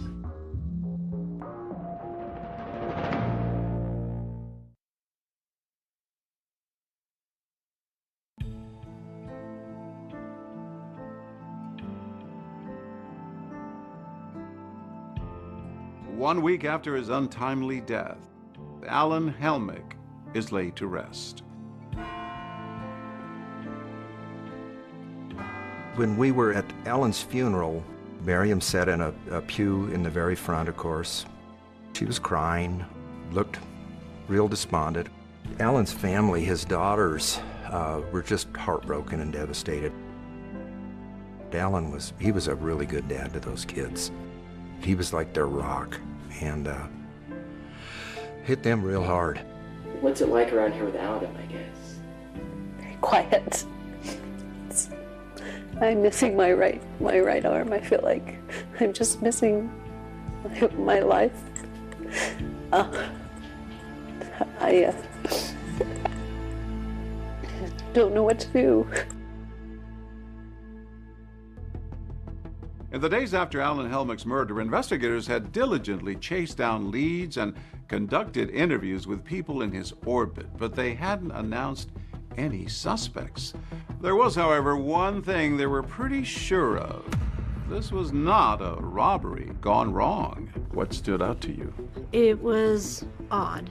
You had property still in the house that was, you could assume, was of value that a normal burglar would take. Like what? Computers, phones, jewelry. The normal type of stuff you would expect somebody to steal. There were drawers pulled out evenly. There was a trash can knocked over. There were drawers that were open that wouldn't hold valuables anyway. And most of the drawers were open in the kitchen, right? Correct. In the kitchen, throughout the house. It just did not sit right. It did not feel right. It was looking staged. And Alan's autopsy confirmed that he probably had not walked in on anyone committing a burglary. There was no indication that Alan had tried to fight off his attacker. It was very clear that he was caught by surprise as he was shot right in the back of the head. Do you think Alan knew his attacker? I don't know. But there was someone in Alan's life that Miriam had told investigators he'd been wary of. At one point, Miriam starts pointing fingers at Alan's son, Alan Jr. What did she say about him? Miriam talked about how Alan and Alan Jr. never got along, and that there was some falling out between the two of them and some animosity. Tell me more about Alan Jr. He's had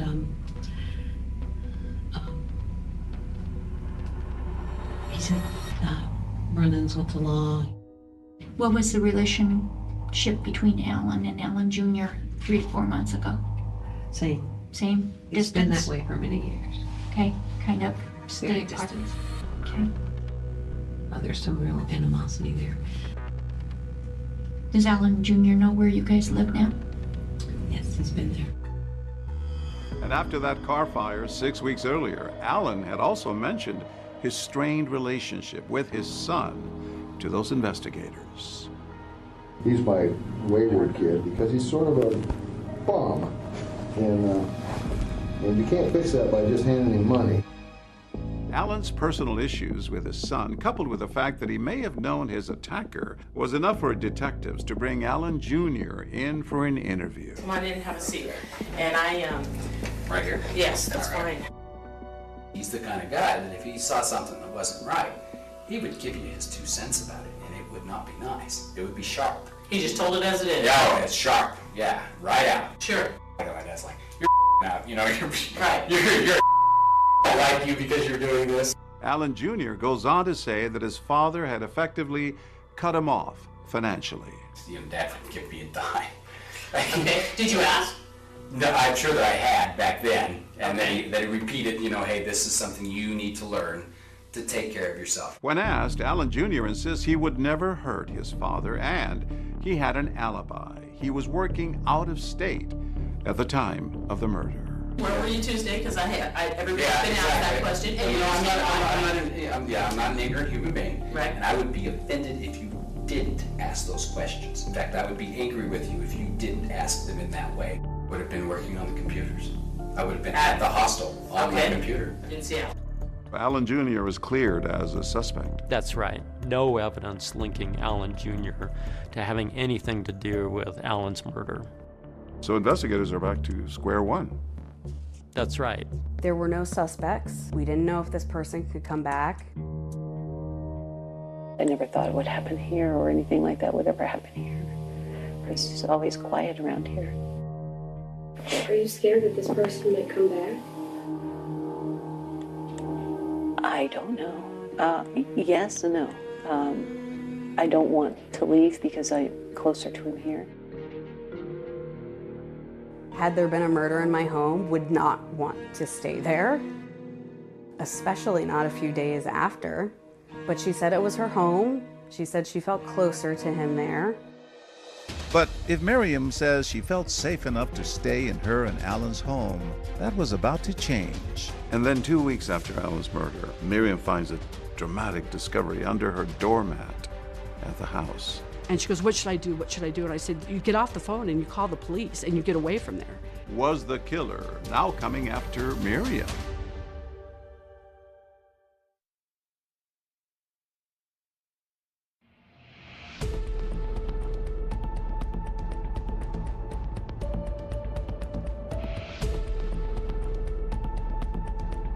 Miriam Helmick came home last Tuesday to find her husband Alan shot and killed. Her quiet Whitewater neighborhood was turned upside down. The baffling murder of businessman Alan Helmick had left a community desperate for answers. Detectives were taking a close look at everyone in Alan's life, even close friends like Ed Benson, who was brought in for an interview. I've known Alan, I don't know, a long time. So you're good friends, like is it safe to say you're good friends, or? We're friends, we're not, we're good friends. So. Strange interviews with the sheriff's department, the investigator. You know, you go in and we're friends, but yet we were treated as like suspects. Did you guys ever have any bad blooded between you two or anything like that? Not from my standpoint, not at all, no. Any enemies that you know of without Alan telling you, or any, said rumors that, Alan's not a good guy or anything like that? Never. Okay. Never. And there was that mysterious car fire just weeks earlier. Everyone wondering, could the two incidents be linked? Take it all that they may be connected? A good possibility. I'm just letting them figure that out. It was, it was a shock to us. But he never mentioned anything about anybody that would do something like that. As days passed with no suspects in custody, Miriam became convinced she was being watched. She reported seeing a white pickup truck with a driver she didn't recognize circling the property, leaving her to wonder whether the same people who killed Alan were now coming after her. I talked to Miriam almost on a daily basis, and in a lot of our conversations, she talked about that she thought somebody was trying to come into the house and she was scared for her life. Miriam starts reporting that weird things have been happening around the house. She's saying that she will come home and a door that she knows she locked is unlocked. She was finding lights on. She was finding medicine cabinet doors open that shouldn't be. She saw one or more suspicious vehicles that she didn't know who was linked to them. And mind you, this is a very small area, only a handful of homes out there. And you recognize most of the vehicles that are driving in and out of the area. But the strange happenings at the home weren't the only thing worrying Miriam. With Alan, the sole breadwinner, gone, there wasn't any money coming in. During her police interview, Miriam had explained to investigators that they had a prenup. She really didn't have anything without him. She didn't stand to gain a lot. I did not have any legal claim to anything that he owned. Okay. It was pretty cut and dry. Miriam's financial situation was fairly dire. In fact, she started selling off some of the property they had together. She said she had no money, all the money was in Alan's name. So I said, well, let me buy the horses back, I'll pay your debt off to the other trainer. That way it'll give you some money for what you need to live on. And then, as Miriam is struggling to stay financially afloat, an ominous message shows up on her doorstep. She was with her friend Penny. They had just gotten back from shopping. She goes up to her front door and she sees an envelope sticking out from under the mat. And when she opens that envelope, there's a card inside that says, "Alan's first, you're next. Run, run, run." She collapses to the ground, becomes very distraught. Marion calls me and she's frantic. And she goes, what should I do? And I said, well, you need to hang up the phone and call the police and get out of there. I said, because somebody could be there trying to hurt you. The greeting card is turned over by Miriam to her lawyer, who then notifies the police. I was given a copy of the card. It said, "To the grieving widow," in block letters. On the front is a picture of a middle-aged female, and it said, "Insanity, doing the same thing over and over again, expecting a different result." And then inside, Alan spelled A-L-L-E-N. Misspelled. Misspelled. Your was also Y-O-U-R. A grammatical thing, okay. Whoever left it there had cut out the barcode, seemingly in an effort to obfuscate anybody tracing that card, where it was purchased, who purchased it, that sort of thing. It looks like Miriam might be the next target. Maybe there is somebody out there who really wants to kill Miriam as well. After Miriam received the threatening card, she left and she went back to Florida, Jacksonville, Florida, where she's from. She moved in with her son, Chris. How was she coping? Oh, it was not good.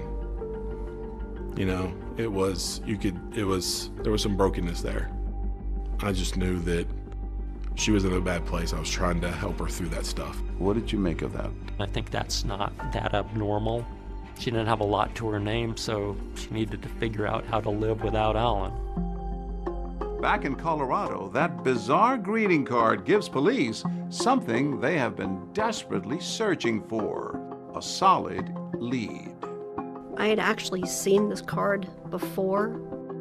Just coincidentally, you had seen the card? It's kind of a unique front on a card. It's at this city market that investigators finally get the break they've been waiting for. The person who bought that card with the threatening message from Miriam is caught on surveillance tape here. And just who that person is will take everyone by surprise. You see clear as day. Then a bombshell discovery from decades earlier. The piece of evidence that was really the smoking gun, almost literally, was recovered from that lawn in Delta. What investigators find buried here will crack this case wide open.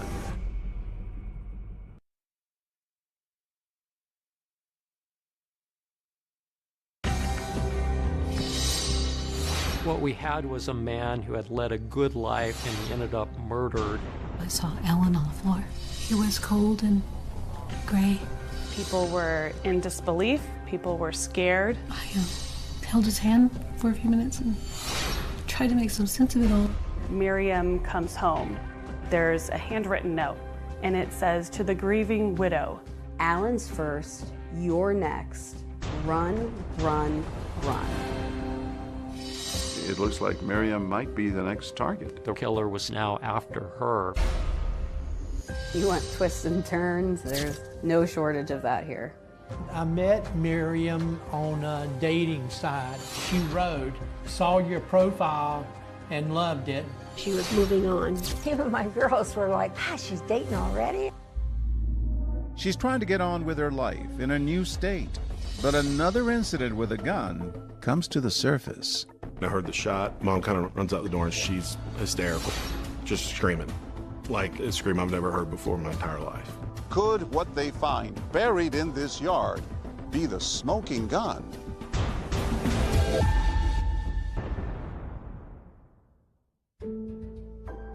On June 10th, 2008, 62-year-old respected businessman Alan Helmick was found dead in his home by his wife Miriam.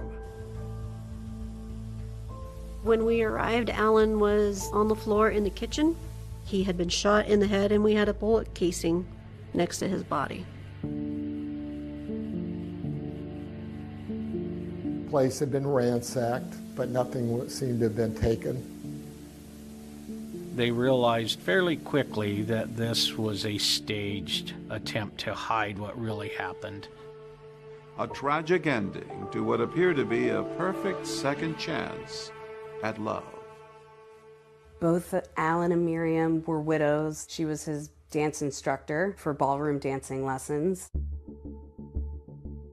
I'm missing my right arm. I feel like I'm just missing my life. I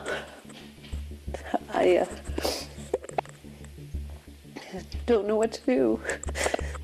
Miriam told police she'd been running errands all morning and provided receipts to back up her alibi.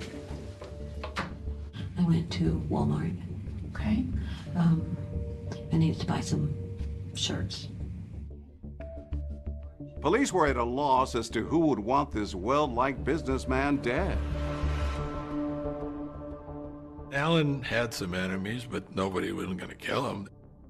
And as investigators began to dig deeper, the story took a frightening turn. Miriam comes home. There's a handwritten note, and it says, "To the grieving widow. Alan was first, you're next. Run, run, run." It looks like Miriam might be the next target. The real killer was now after her. After Miriam received the threatening card, she went back to Florida, where she's from.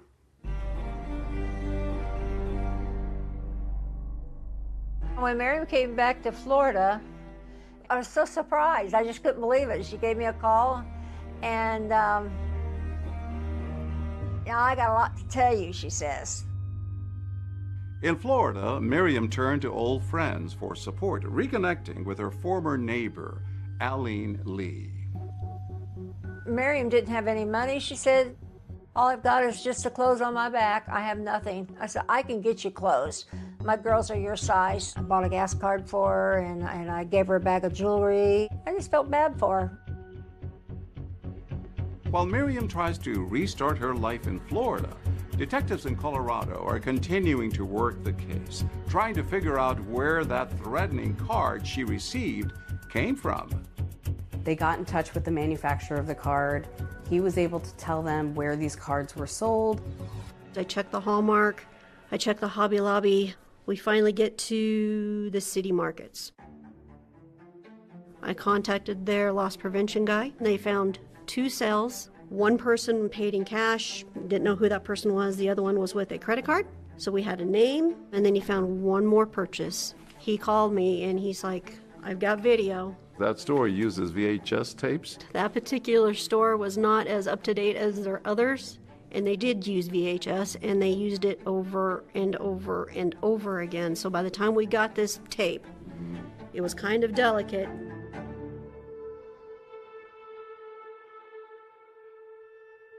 It was her. She was wearing the same style of shirt that she had walked in with her interview. It was just a different color combination. You see Miriam going first to the area where the cards are sold within the city market, and then to the cash register where she pays for it. Clear as day. So now it appears that Miriam, the grieving widow, seemingly afraid for her own life, had actually sent that threatening card to herself. But when investigators confront her about this, she says she has an explanation. What Miriam told them is that she felt like the police weren't paying enough attention to the case. They weren't doing much. And so she wanted to kind of jog that with this card. That was probably not the best decision to be made. Not what I kind of would have done in the situation. She felt she needed to do this. She felt she needed to. Did that greeting card incident change the way you and investigators approach the case? What innocent person would do this? Obfuscate, complicate a murder investigation with this ruse? But remember, when she was interviewed by investigators, Miriam said she had very little to gain from Alan's death. We did a prenup. So everything his is his. Everything mine is mine. He has more than I do. Okay. With no clear motive in sight, the Mesa County Sheriff's Office turned their attention to Miriam's past, learning about that double tragedy she and her family suffered years earlier in Florida.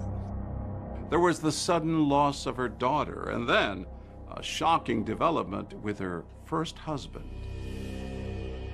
While Miriam and her first husband, Jack, were in bed, Jack shot himself in the head. Now you say, okay, she's had not one, but two husbands shot in the head. Was there a common thread? And they were both married to Miriam Helmick. Police ruled it a suicide. There were some strange circumstances, though. Things like he used his right hand to pull the trigger. Jack was a lefty. Investigators then start looking back at your father's death. Yes. I woke up to the gunshot. You were just down the hall. I was sleeping on the couch in the family room, and I heard the shot. Mom kind of runs out the door, and she's hysterical, just screaming, like a scream I've never heard before in my entire life. There's certain things in life that can't be faked. Did you question her? No. I know one of the things came up is that my dad was left-handed. Well, my dad learned how to write left-handed because he had a cast on his arm when he was younger, so he was ambidextrous. He could use his right hand too. And you had seen him depressed before death? Yeah. Was the death of her first husband, that case, ever reopened? No, it was ruled a suicide. But with clouds of suspicion gathering over Miriam about the death of her second husband, she does something unexpected. I met Miriam on a dating site. A millionaire match? Millionaire match. Your profile described me to a T. Investigators are starting to wonder if they could actually have a black widow on their hand. I mean, she was finding the husbands, she was looking for the money, and then moving on.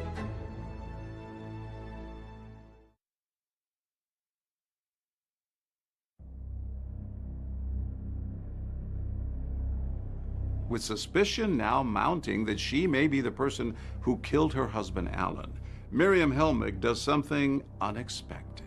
She goes looking for love again. Miriam took me to this website for dating men that had a lot of money. I mean, we're talking about very rich. And she picked out this one guy from Orlando. Had a lot in common with her. He liked to dance, and he loved horses, all this stuff. I met Miriam on a dating site. I owned a dance studio for about 6 or 7 years, and then I had a human resources company for about 20 years. I did very well for myself. Miriam had contacted me first. She wrote, "Saw your profile and loved it. I can dance, any dance, and I'm pretty good at it. Your profile requirement described me complete to a T." She says, "I'm going to go down there." I said, "What?" I mean, this is just months after Alan had died. Even my girls were like, God, she's dating already? And I says, yeah. We met at TGI Fridays. She was very talkative, very nice. We hit it off really good, actually. Miriam even opens up about the recent loss of her husband. Miriam had told me that her husband had died of some brain disease. She said that we both felt he was going to die soon anyway, and there was no big deal. We were just waiting for the time. She handled his death very well. I just thought to myself, okay, well, big deal. Miriam may have been trying to move on and put Alan's death behind her, but back in Colorado, investigators are taking a closer look at her, starting with her alibi from the day of Alan's murder. Went to Orchard Mesa Market. I went to Walmart. I think I have all the receipts in my pocket. She was able to pull out the receipts from her pocket of everywhere she had been that morning. Just didn't seem natural to us. To show up at the police interview with a pocket full of receipts, suspicious or just thorough? I would say very odd. That is not a normal thing. Is that really your first thought, to explain where you had gone in great detail and keeping the receipts? What did investigators make of her alibi? Well, they thought it was suspicious, didn't make a lot of sense to them. And investigators weren't the only ones with suspicions about Miriam. M-I-R-I-A-M, Helmick, H-E-L-M-I-C-K. Remember that local reporter who sat down with her after Alan's murder? She couldn't shake the feeling that something was off with her story. Have you planned the funeral yet? Oh, it's tomorrow at 10. I start to get a weird feeling as she's talking. I wanted to get back into dressage and decided I should have a dressage horse, so he bought several. It was all about her. And these interviews are really supposed to be about the deceased. His goal in life was to make me happy. He never wanted me to worry about anything or have any problems or anything, and he took care of me, everything. As I was speaking with her, it went from feeling really bad for her to being suspicious. Are you scared that this person might come back? That was it. Yes and no. That's the look. I don't want to leave because I'm closer to him here. She started looking to the side. It's just like when you're talking to somebody and you know that they're lying because of nonverbal cues that they have. When I left that house, I've never scurried away from a place so quickly in my life. I was genuinely scared. And while Miriam is talking to the media, investigators are talking to those closest to Alan. You continue with the investigation. Actually, you interview Alan's children. Yes. Right after Alan passed, we were speaking to the daughters, and they had expressed concerns of an inability to get a hold of their dad. He's been completely out of character, drastically since January. It's odd for my dad. It's You've not seen in him character. change. You've seen him change his character. And maybe not so much see him change his character, but through her, I can't even get to him. He wasn't answering phone calls. He wasn't returning voicemails. Hi, Dad. It's Portia. I hate to bother you so much. I haven't been able to talk to you, so things are piling up. Hey, Miriam. This is Christy. I've been calling my dad for about a week, and I'm not hearing back. And every time I called, Miriam answered. Before then. His phone? Yeah. Okay. His cell phone. Which I thought was weird. He always answered his phone.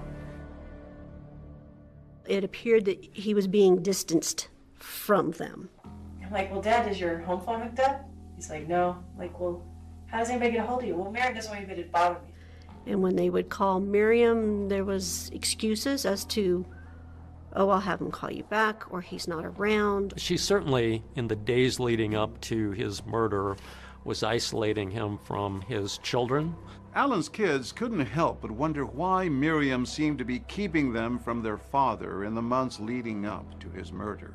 Could it have been something to do with a sudden decline in his health? Father's never sick. My father's like an ox. And he was, every time I would talk to him, he was sick. And did he say what he was sick from? He didn't know. I don't think he had a clue. But he said he couldn't even stand up. He was so dizzy. The more investigators dig, the more troubling details they uncover, like a gun that seemed to have disappeared from Miriam and Alan's home. One of Alan's children said she specifically remembered seeing a .25 caliber pistol in his sock drawer. They couldn't find that gun after the murder. Police learned of a shooting incident that had happened outside this house decades before. Could what they find buried in this yard be the break they need?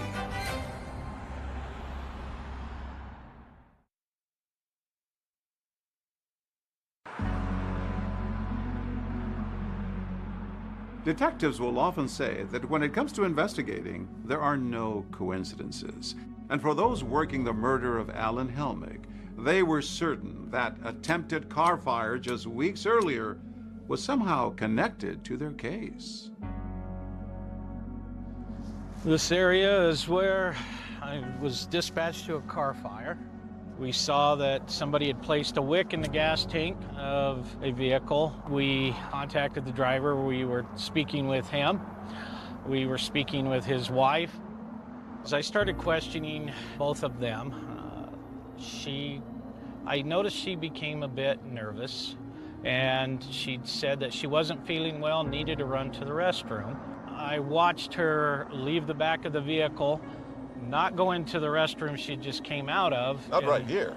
Not right here where she just went to the restroom. She actually went across 4 lanes of traffic, which... That's strange. Very strange. Did she ever come back? Not while I was on scene.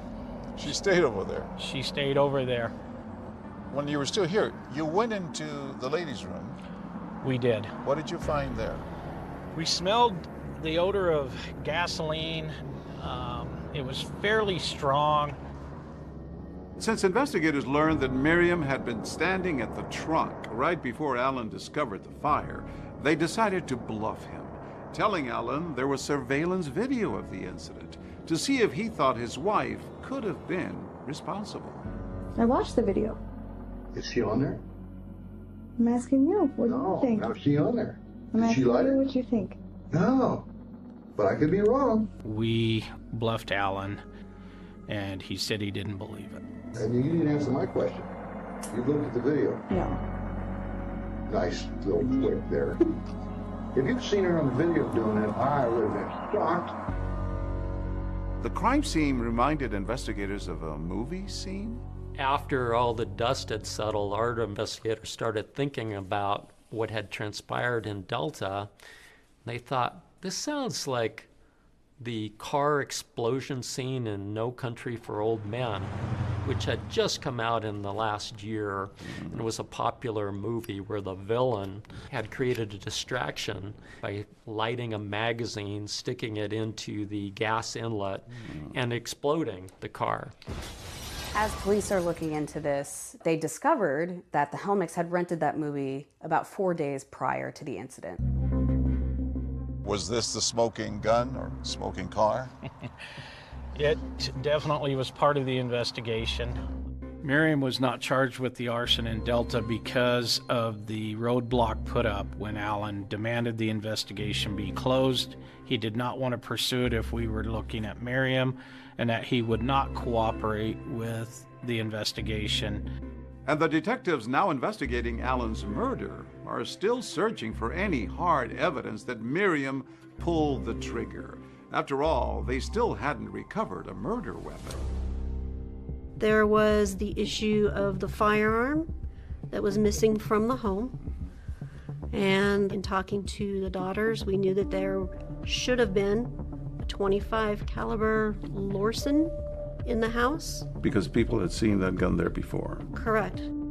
As luck would have it, there was an old Helmick family story from decades earlier of Alan's first wife's stepfather firing that same gun into the ground during a domestic dispute back in 1989. Could this gun, now missing, be the murder weapon?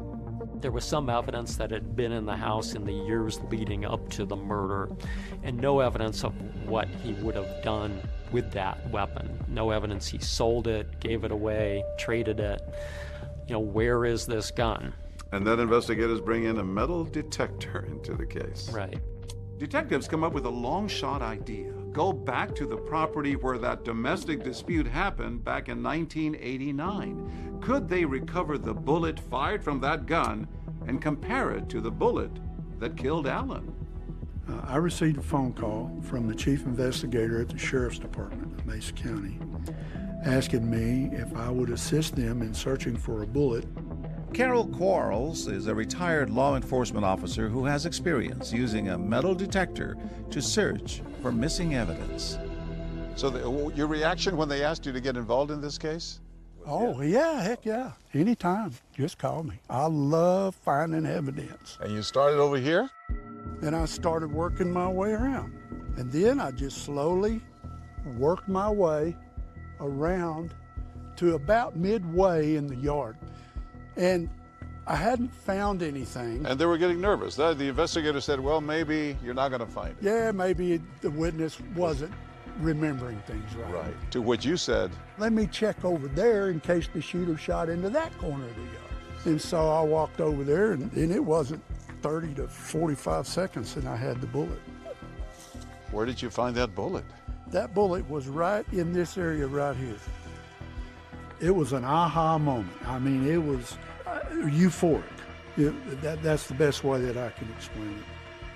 And they dug up that bullet that had been there since 1989. They were able to compare that bullet from the ground to the bullet that was recovered from Alan's headshot. And what we were able to determine was that the two bullets were consistent with each other. The evidence is building up against her. It is. At this point, police believe that they have enough to arrest Miriam for Alan's murder. But this is a woman who police believe orchestrated an attempted firebombing and shot her husband in the head in cold blood. Is she just going to go quietly? She's being investigated for a homicide. You don't ever know that she doesn't have a gun. If she sees you and she's scared, knows what's going on, it's a real game out there at that point.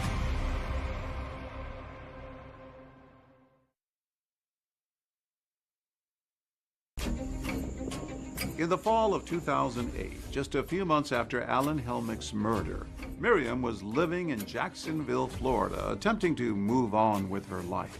But her past in Colorado was about to catch up with her. I was a special agent with the Florida Department of Law Enforcement here in the Jacksonville field office. I got a call from Mesa County Sheriff's detectives, and they were investigating a homicide in Colorado. Did you have an inkling that she might be a suspect? It wasn't kind of until I was driving home one day and the Grand Junction police called me and said, is she living with me? I was like, yeah, she's with me. I don't know what's going on, but she's there. And we sent 2 investigators down there with an arrest warrant. They handcuffed her and set her right on the ground. She had a blank expression on her face, like a little bit angry looking almost. 6 months after Alan's death, Miriam is charged with first-degree murder, attempted murder for that car fire, and forgery. She pleads not guilty and is extradited from Florida back to Colorado. What we had was a man who had led a good life and he ended up murdered, and there's a need to bring to justice the right person. A year after being arrested and charged, Miriam Helmick goes on trial here at the Mesa County Courthouse. Prosecutors argue that the grieving widow is actually a cold-blooded killer. Miriam Helmick standing trial for the murder of her husband was a huge deal. The courtroom was pretty packed. It was a bit chilling. Miriam did not show a lot of emotion. She didn't look like herself. So why do prosecutors believe Miriam killed Alan? They argue the motive was as age-old as they come: money. Financial motive was the critical part of your argument. There were suspicious bank account activity where it appeared that Miriam had forged multiple checks from Alan's account. All told, she had taken about $40,000 out of his account through writing those checks. But the defense pushed back, saying that Miriam had Alan's permission to write those checks, both as his wife and his secretary. Banks had been calling, trying to get a hold of Alan. He wasn't being available to his banker, something that had never happened before. Now there was an urgency. Right. In fact, the banker had reached out to one of Alan's daughters, and that was tension that was building. Prosecutors put Alan's daughter, Portia, on the stand to testify about the way Miriam seemed to be isolating her father in the months leading up to his murder. He was much less involved in my life. He was much more distant. Well, I called him, and when I didn't get to his phone, I called Miriam's phone. And when they would call Miriam, there was excuses as to, oh, I'll have him call you back, or he's not around. If Alan was discovering that she had been taking money from him without permission, that was a possible motive. How would he have reacted if he had found it? Everything would have been over. You had had our attorney on a hotline, and it would have been over. And prosecutors argued that Miriam had tried to kill Alan not once, but twice. The first time in that failed attempt at blowing up his car. They called Miriam's horse breeder and friend, Jerry Yarborough, to the stand. When I went on the stand, I was super scared because I knew my testimony was going to be not so good for Miriam. Jerry told jurors about a conversation she said she had with Miriam after that failed car bombing. She had said that she found out that a car won't explode if it has a full tank of gas. And when she said that, what was her demeanor? She laughed. That catch you off guard?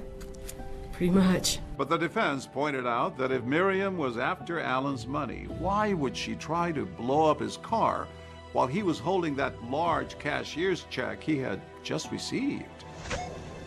The piece of evidence that was really the smoking gun, almost literally, was the bullet that was able to be recovered from that lawn in Delta.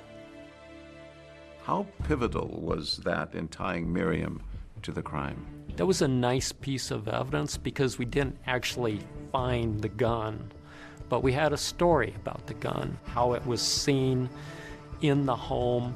Now we have a bullet that roughly matches the bullet that was recovered from Alan. But as Miriam's defense pointed out, roughly matched is not the same as a perfect match.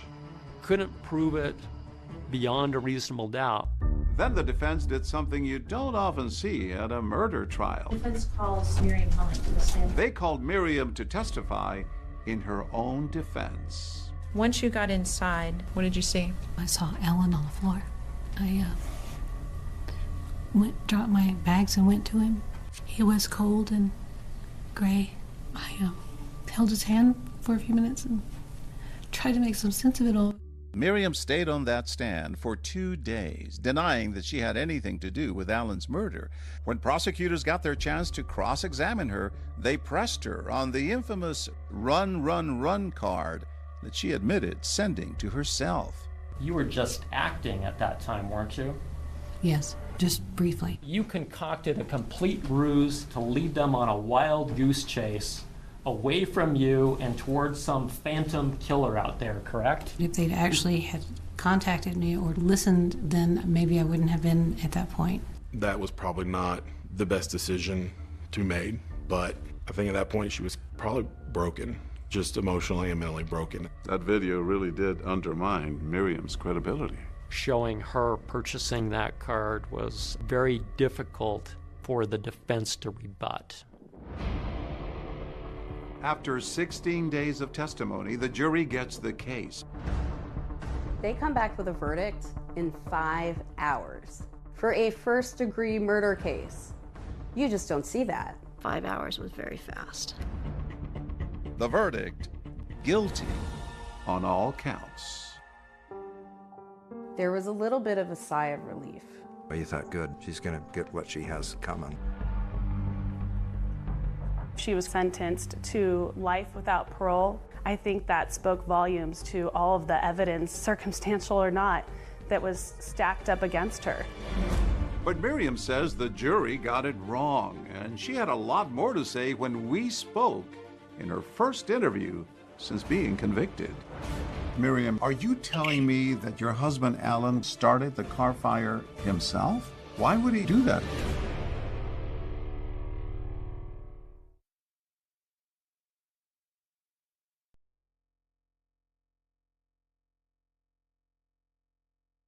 It's now been 15 years since Miriam Helmick was sentenced to life for killing her husband, Alan. Since then, she's been at the Denver Women's Correctional Facility, where she recently called me from. An incarcerated individual at Denver Women's Correctional Facility. Hello, Miriam. Hi. How are you doing over there? Good, good. This is the first time she's spoken publicly since her 2009 sentencing. I asked Miriam about first meeting Alan back when she was his dance instructor in Grand Junction. And was it love at first sight? Well, not really, no, because I was there trying to work, and but he just never gave up. Let's just put it that way. He was very persistent. Yes, very. And eventually you fell in love with him. Yes. It was kind of hard not to. I mean, he's a very, very kind, very sweet man, and he always had your best interest at heart, usually. Alan's kids say that you were isolating him from them in the months prior to his death. Was that true? No. But he would get really pale during the day, and I would make him rest. And so I would take his phone away where he wouldn't ring so that he could get some rest. Because it seemed like they always called when he was trying to get a nap. Next message. Hey, this is Portia. I'm starting to get a complex here because you guys have never not picked up your phone. Our pathologist, Dr. Kurtzman, indicated there was evidence of advanced heart disease. So if he was not feeling well, it was probably attributable to the heart disease. Prosecutors say that you fraudulently had written about $40,000 in checks on Alan's money that he was about to find out, and that's why you killed him. He could look up online anytime and see what was coming out of his bank account. Nobody stopped him from doing that. So anything that was written with his approval. Did you steal any money from Alan? No, I didn't take anything from him because everything that was put into the bank went into his bank account. None of it came to me. Did you have anything to do with starting that car fire? No, I didn't have any inclination to do it. But I almost believe that he started his own car fire. You mean to tell me that Alan started the car fire himself? Why would he try to do that and possibly hurt himself? Well, I don't think he thought about hurting himself. And it took me a while to wrap my head around that he would possibly do anything like that. Miriam says Alan may have tried to set the car fire for the insurance money. I started to wonder if he just, because as soon as he got his car home, he applied for the insurance on it. It's a claim that's hard to back up, but Alan was adamant with authorities that he did not believe Miriam would ever try to kill him. I had called Alan to advise him that I felt his current wife, Miriam, was trying to kill him. And Alan got upset with me and told me that Miriam would never do that to him. And at that point, he asked me to terminate the case. What about the gun that was missing from your home and Alan's home? I didn't know it was missing until this whole thing, so I have no idea how or where it went. It had an unusual family history, that gun. I know when I first met him, 2 years before that, I saw it that he wasn't removing. And I asked him to put it away because I don't like handguns. I just don't. I already had to deal with that kind of thing. It was very unnerving to me. That was the last time I saw him. Now, authorities also questioned your alibi, all the receipts that you had. It looked like you were trying so hard to create an alibi. Were you? It's not uncommon for anybody to pocket their receipts. I had cash and receipts, so they went in my pocket. Done that all my life. It makes sense to us that she shot him before she ran the errands. Then she runs all the errands and she creates an alibi for herself on purpose, intending to throw people off. Miriam, did you kill your husband, Alan? I did not. Do you think you'll get out of prison someday? I do, eventually, because I know that I'm going to keep digging, and I know that we're going to be able to put this together. What do you think will prove your innocence now? The fact that I had no GSR on me, I had no blood spray on me. Wouldn't the blood spatter and the gunshot residue be easily washed off if you took a shower? Well, you know, that's funny because when I went to the police station that afternoon, you could tell I hadn't taken a shower.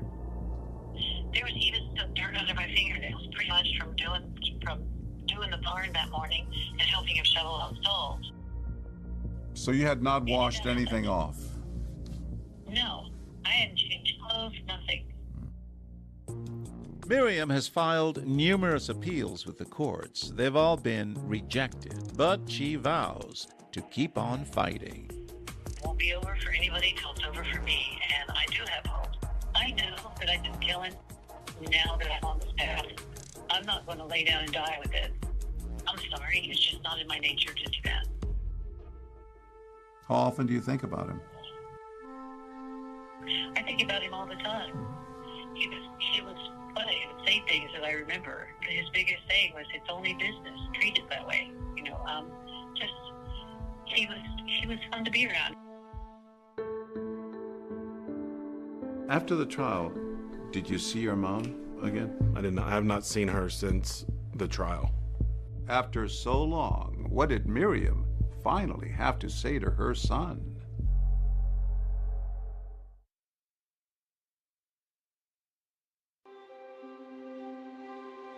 Don't forget, you're gonna put on your jacket too. We're not used to the 30-degree weather that's awaiting us. No, we're from Florida. Maybe different.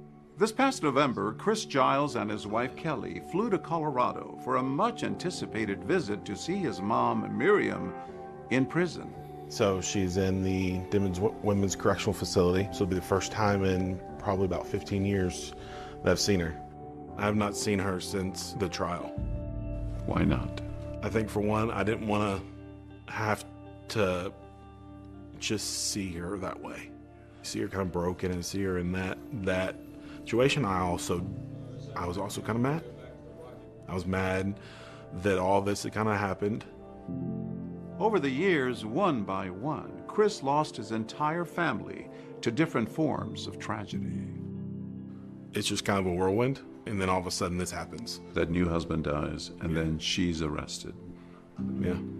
You're trying to figure out how to deal with those things, and you kind of got to deal with the pain, you got to deal with the hurt. It's rock and roll.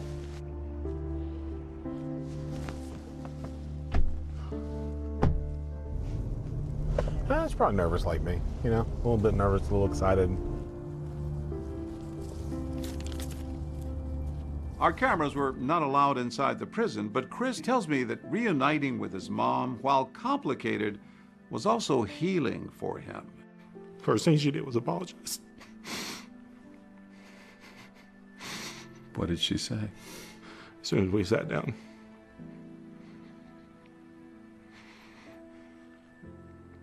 She said, "I'm sorry for everything I put you through." She said, "I'm sorry that we had to go through this." But still, once we got to the Allen part, she was firm in that she was innocent of all that stuff. And so we just hashed out kind of what had happened. Do you believe your mother had anything to do with Alan's murder? I do not. With your father? I do not, no. Seeing your mom was a big step for you after all these years. Forgiveness is a big thing, you know. It's huge when you can work through that and go, I don't have to forget about it, but I can choose to forgive you for it. But when it comes to Alan's family and friends, there are some things that they say they would rather forget. I try not to think about the murder. I more like to think about the fun times that we had with Alan. That's those are good memories. What do you think Alan would have wanted people to remember about him? He was a lot of fun. He's the kind of guy you could, meet and have a drink with and have a good laugh. He treated everybody with fairness and respect and gave a lot of love to those around him. Nobody wanted to hurt him except for his own wife. She ended up taking this man's life. I mean, a good man was killed. I don't know whether justice is served or not. She's in jail, and apparently she's never going to get out, but he's still dead. You can't bring him back. I think his legacy is that he was tried and true in the community. He did what he said he was going to do. Alan was truly loved by everyone that knew him.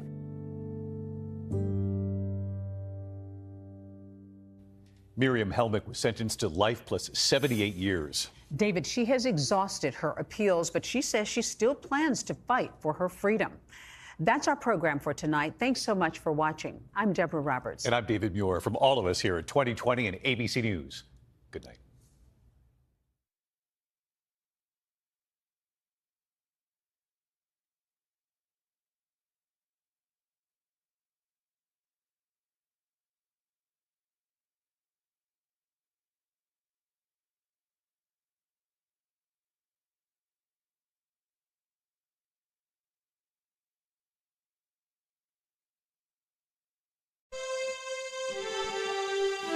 अलफ अलागी जात तू ऐ झोर सदकै जेड़ो कुल कायनात चलाण आलो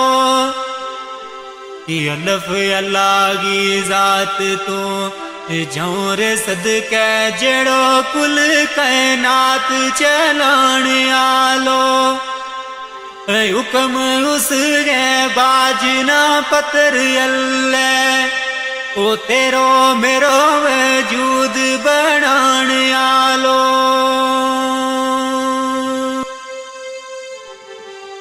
18,000 मखलूक गो ऐ मालिक सुनो रब सुनो जमीन आसमान आलो अर्श फर्श लो कलम महफूज कुर्सी जिया जून ना रिज़्क खिलाण आलो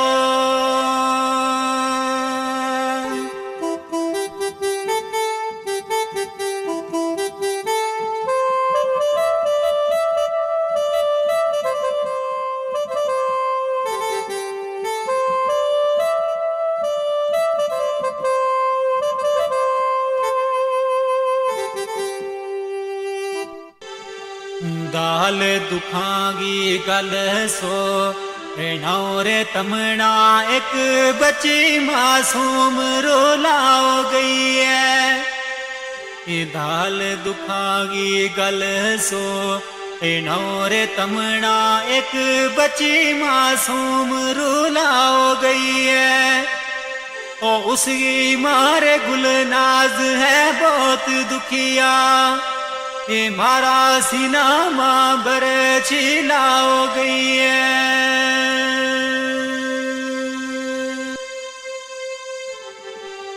नाओ बच्ची गो अफसा में मूद सोनो रोग उमरा गो सुनी लाओ गई है ओ जिला पुणछ गिरा शिंदरा सोनो ऐ दुखिया दिलाना अफजारो लाओ गई है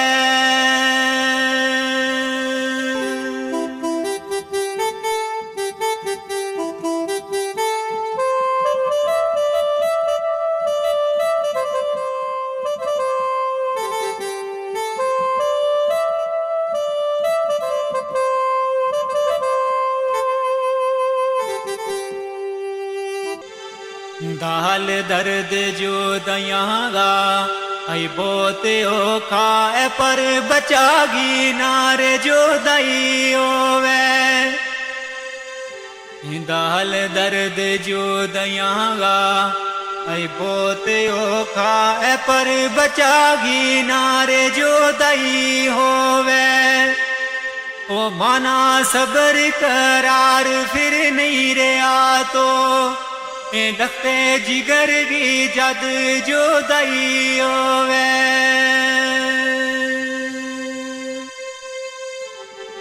ते बाप उसको मैं मुँह दियो सेन दुखिया अफसा जही बची सिने लाई होवे ओ दुख मुझ जावेद माँ बाप नावे ओ बचा किसे गी नारे जो दई होवे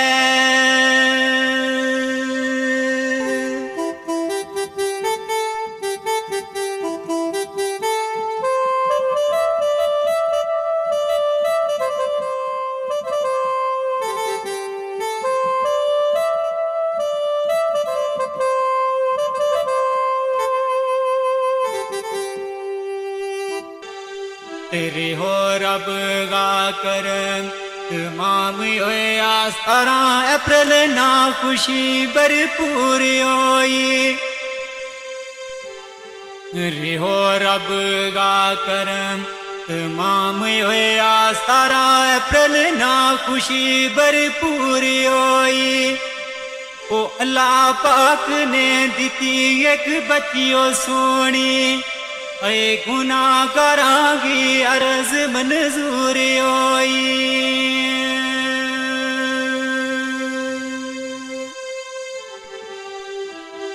दिन माँ दाखिल रही महारात ऐ 10 बजे ऑपरेशन होयो ते टेंशन दूर होई ओ दीती खबर फिर आनी उन डॉक्टरां ने होगी बची पर बड़ी कमजोरी होई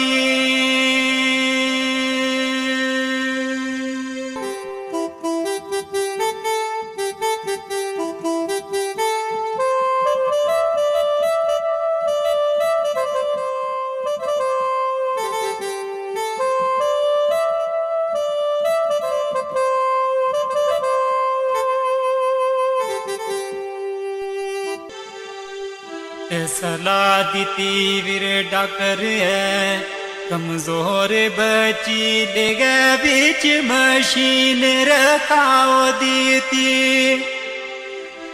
सलाह दीती डॉक्टर है कमजोर बची ले गए बीच मशीन रखाओ दीती 18 19 भी तक रखी पुणछ अंदर और पर इकी नर जोरी कराओ दीती आई रात 9 बजे मामू आई नानी दोए गड्डी तरफ जोरी चलाओ दीती ओ मासा देरी ना लाई ले चल गया ओ 12 बजे जोरी पहुंचाओ दीती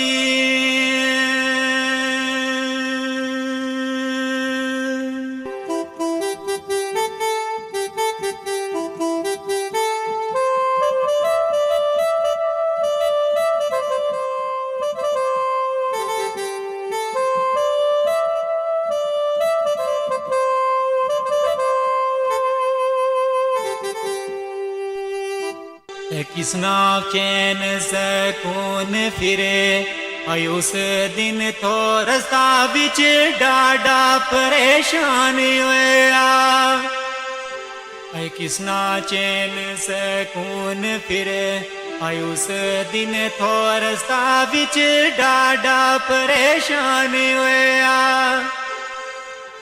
रात 12 बजे ले जोरी पुजया कि जल्दी डॉक्टरां कोल रवाने होया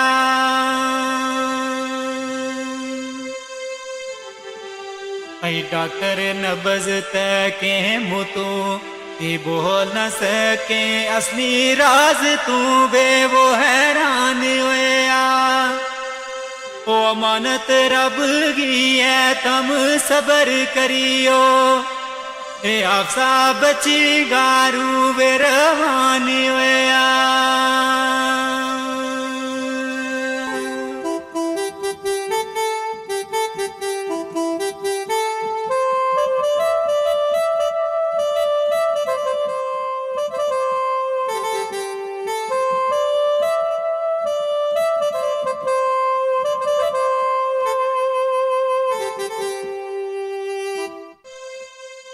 किसना होश रे ओ सुनी ये खबर जिस दम आया है आप जायम ना छोड़ गई है ऐ किसना होश रे ओ सुनी ये खबर जिस दम आया है आप जायम ना छोड़ गई है ये एम्बुलेंस करी वापस पुणे चलना मारी किस्मत अज मुकरे मोड़ गई है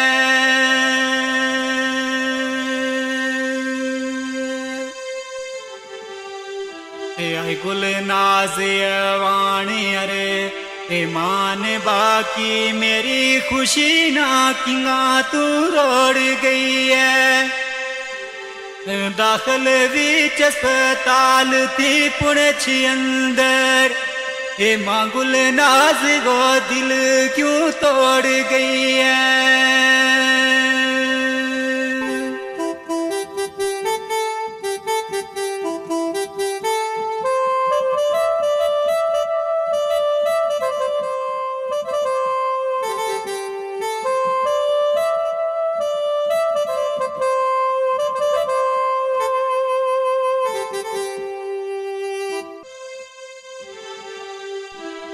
अप्रैल बईना सुबह गए ऐ 5 बजे वतन शींदरा पुजे आयान सदके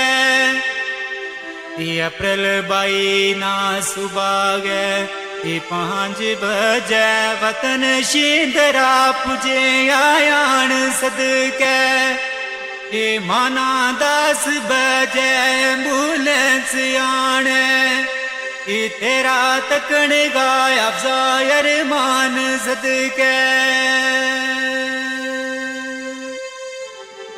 ते कितना दुख था महंगा ऐ काल जामा जाने वाया रब रहमान सदके और वे बाप महमूद परवेज नानी नाले रोवे सजाद यवान सदके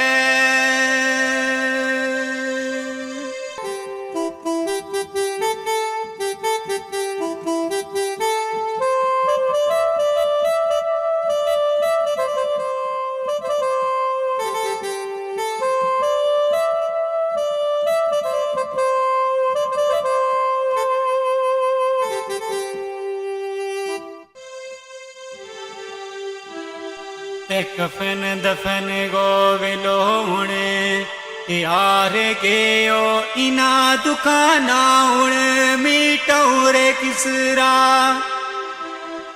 कफन दफन गो वेलो हुणे हार गयो इना दुकाना हुण मीटौरे किसरा ओ जीता मांगे बचा गो टूर जानो इस शेर बर कलम चनो किसरा ते अच्छा रब वाले हुणे आई छोड़ गई है तीना सिना नाड़ू हुण लो किसरा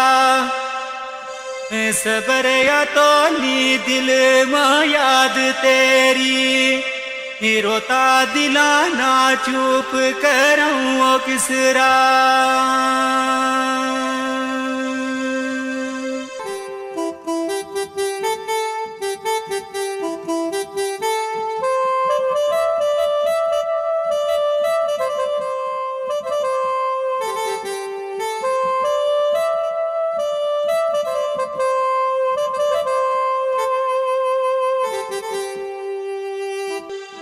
फिया मान इना दुखाने ऐ मुकणो नी 4 बजे रे आपका दफनाओ छोड़ी ऐ फिया मान इना दुखाने ऐ मुकणो नी 4 बजे रे आपका दफनाओ छोड़ी वतन पुणच गिराशी दराय अंदर ओ सोनी निकी जी कबर बनाओ छोड़ी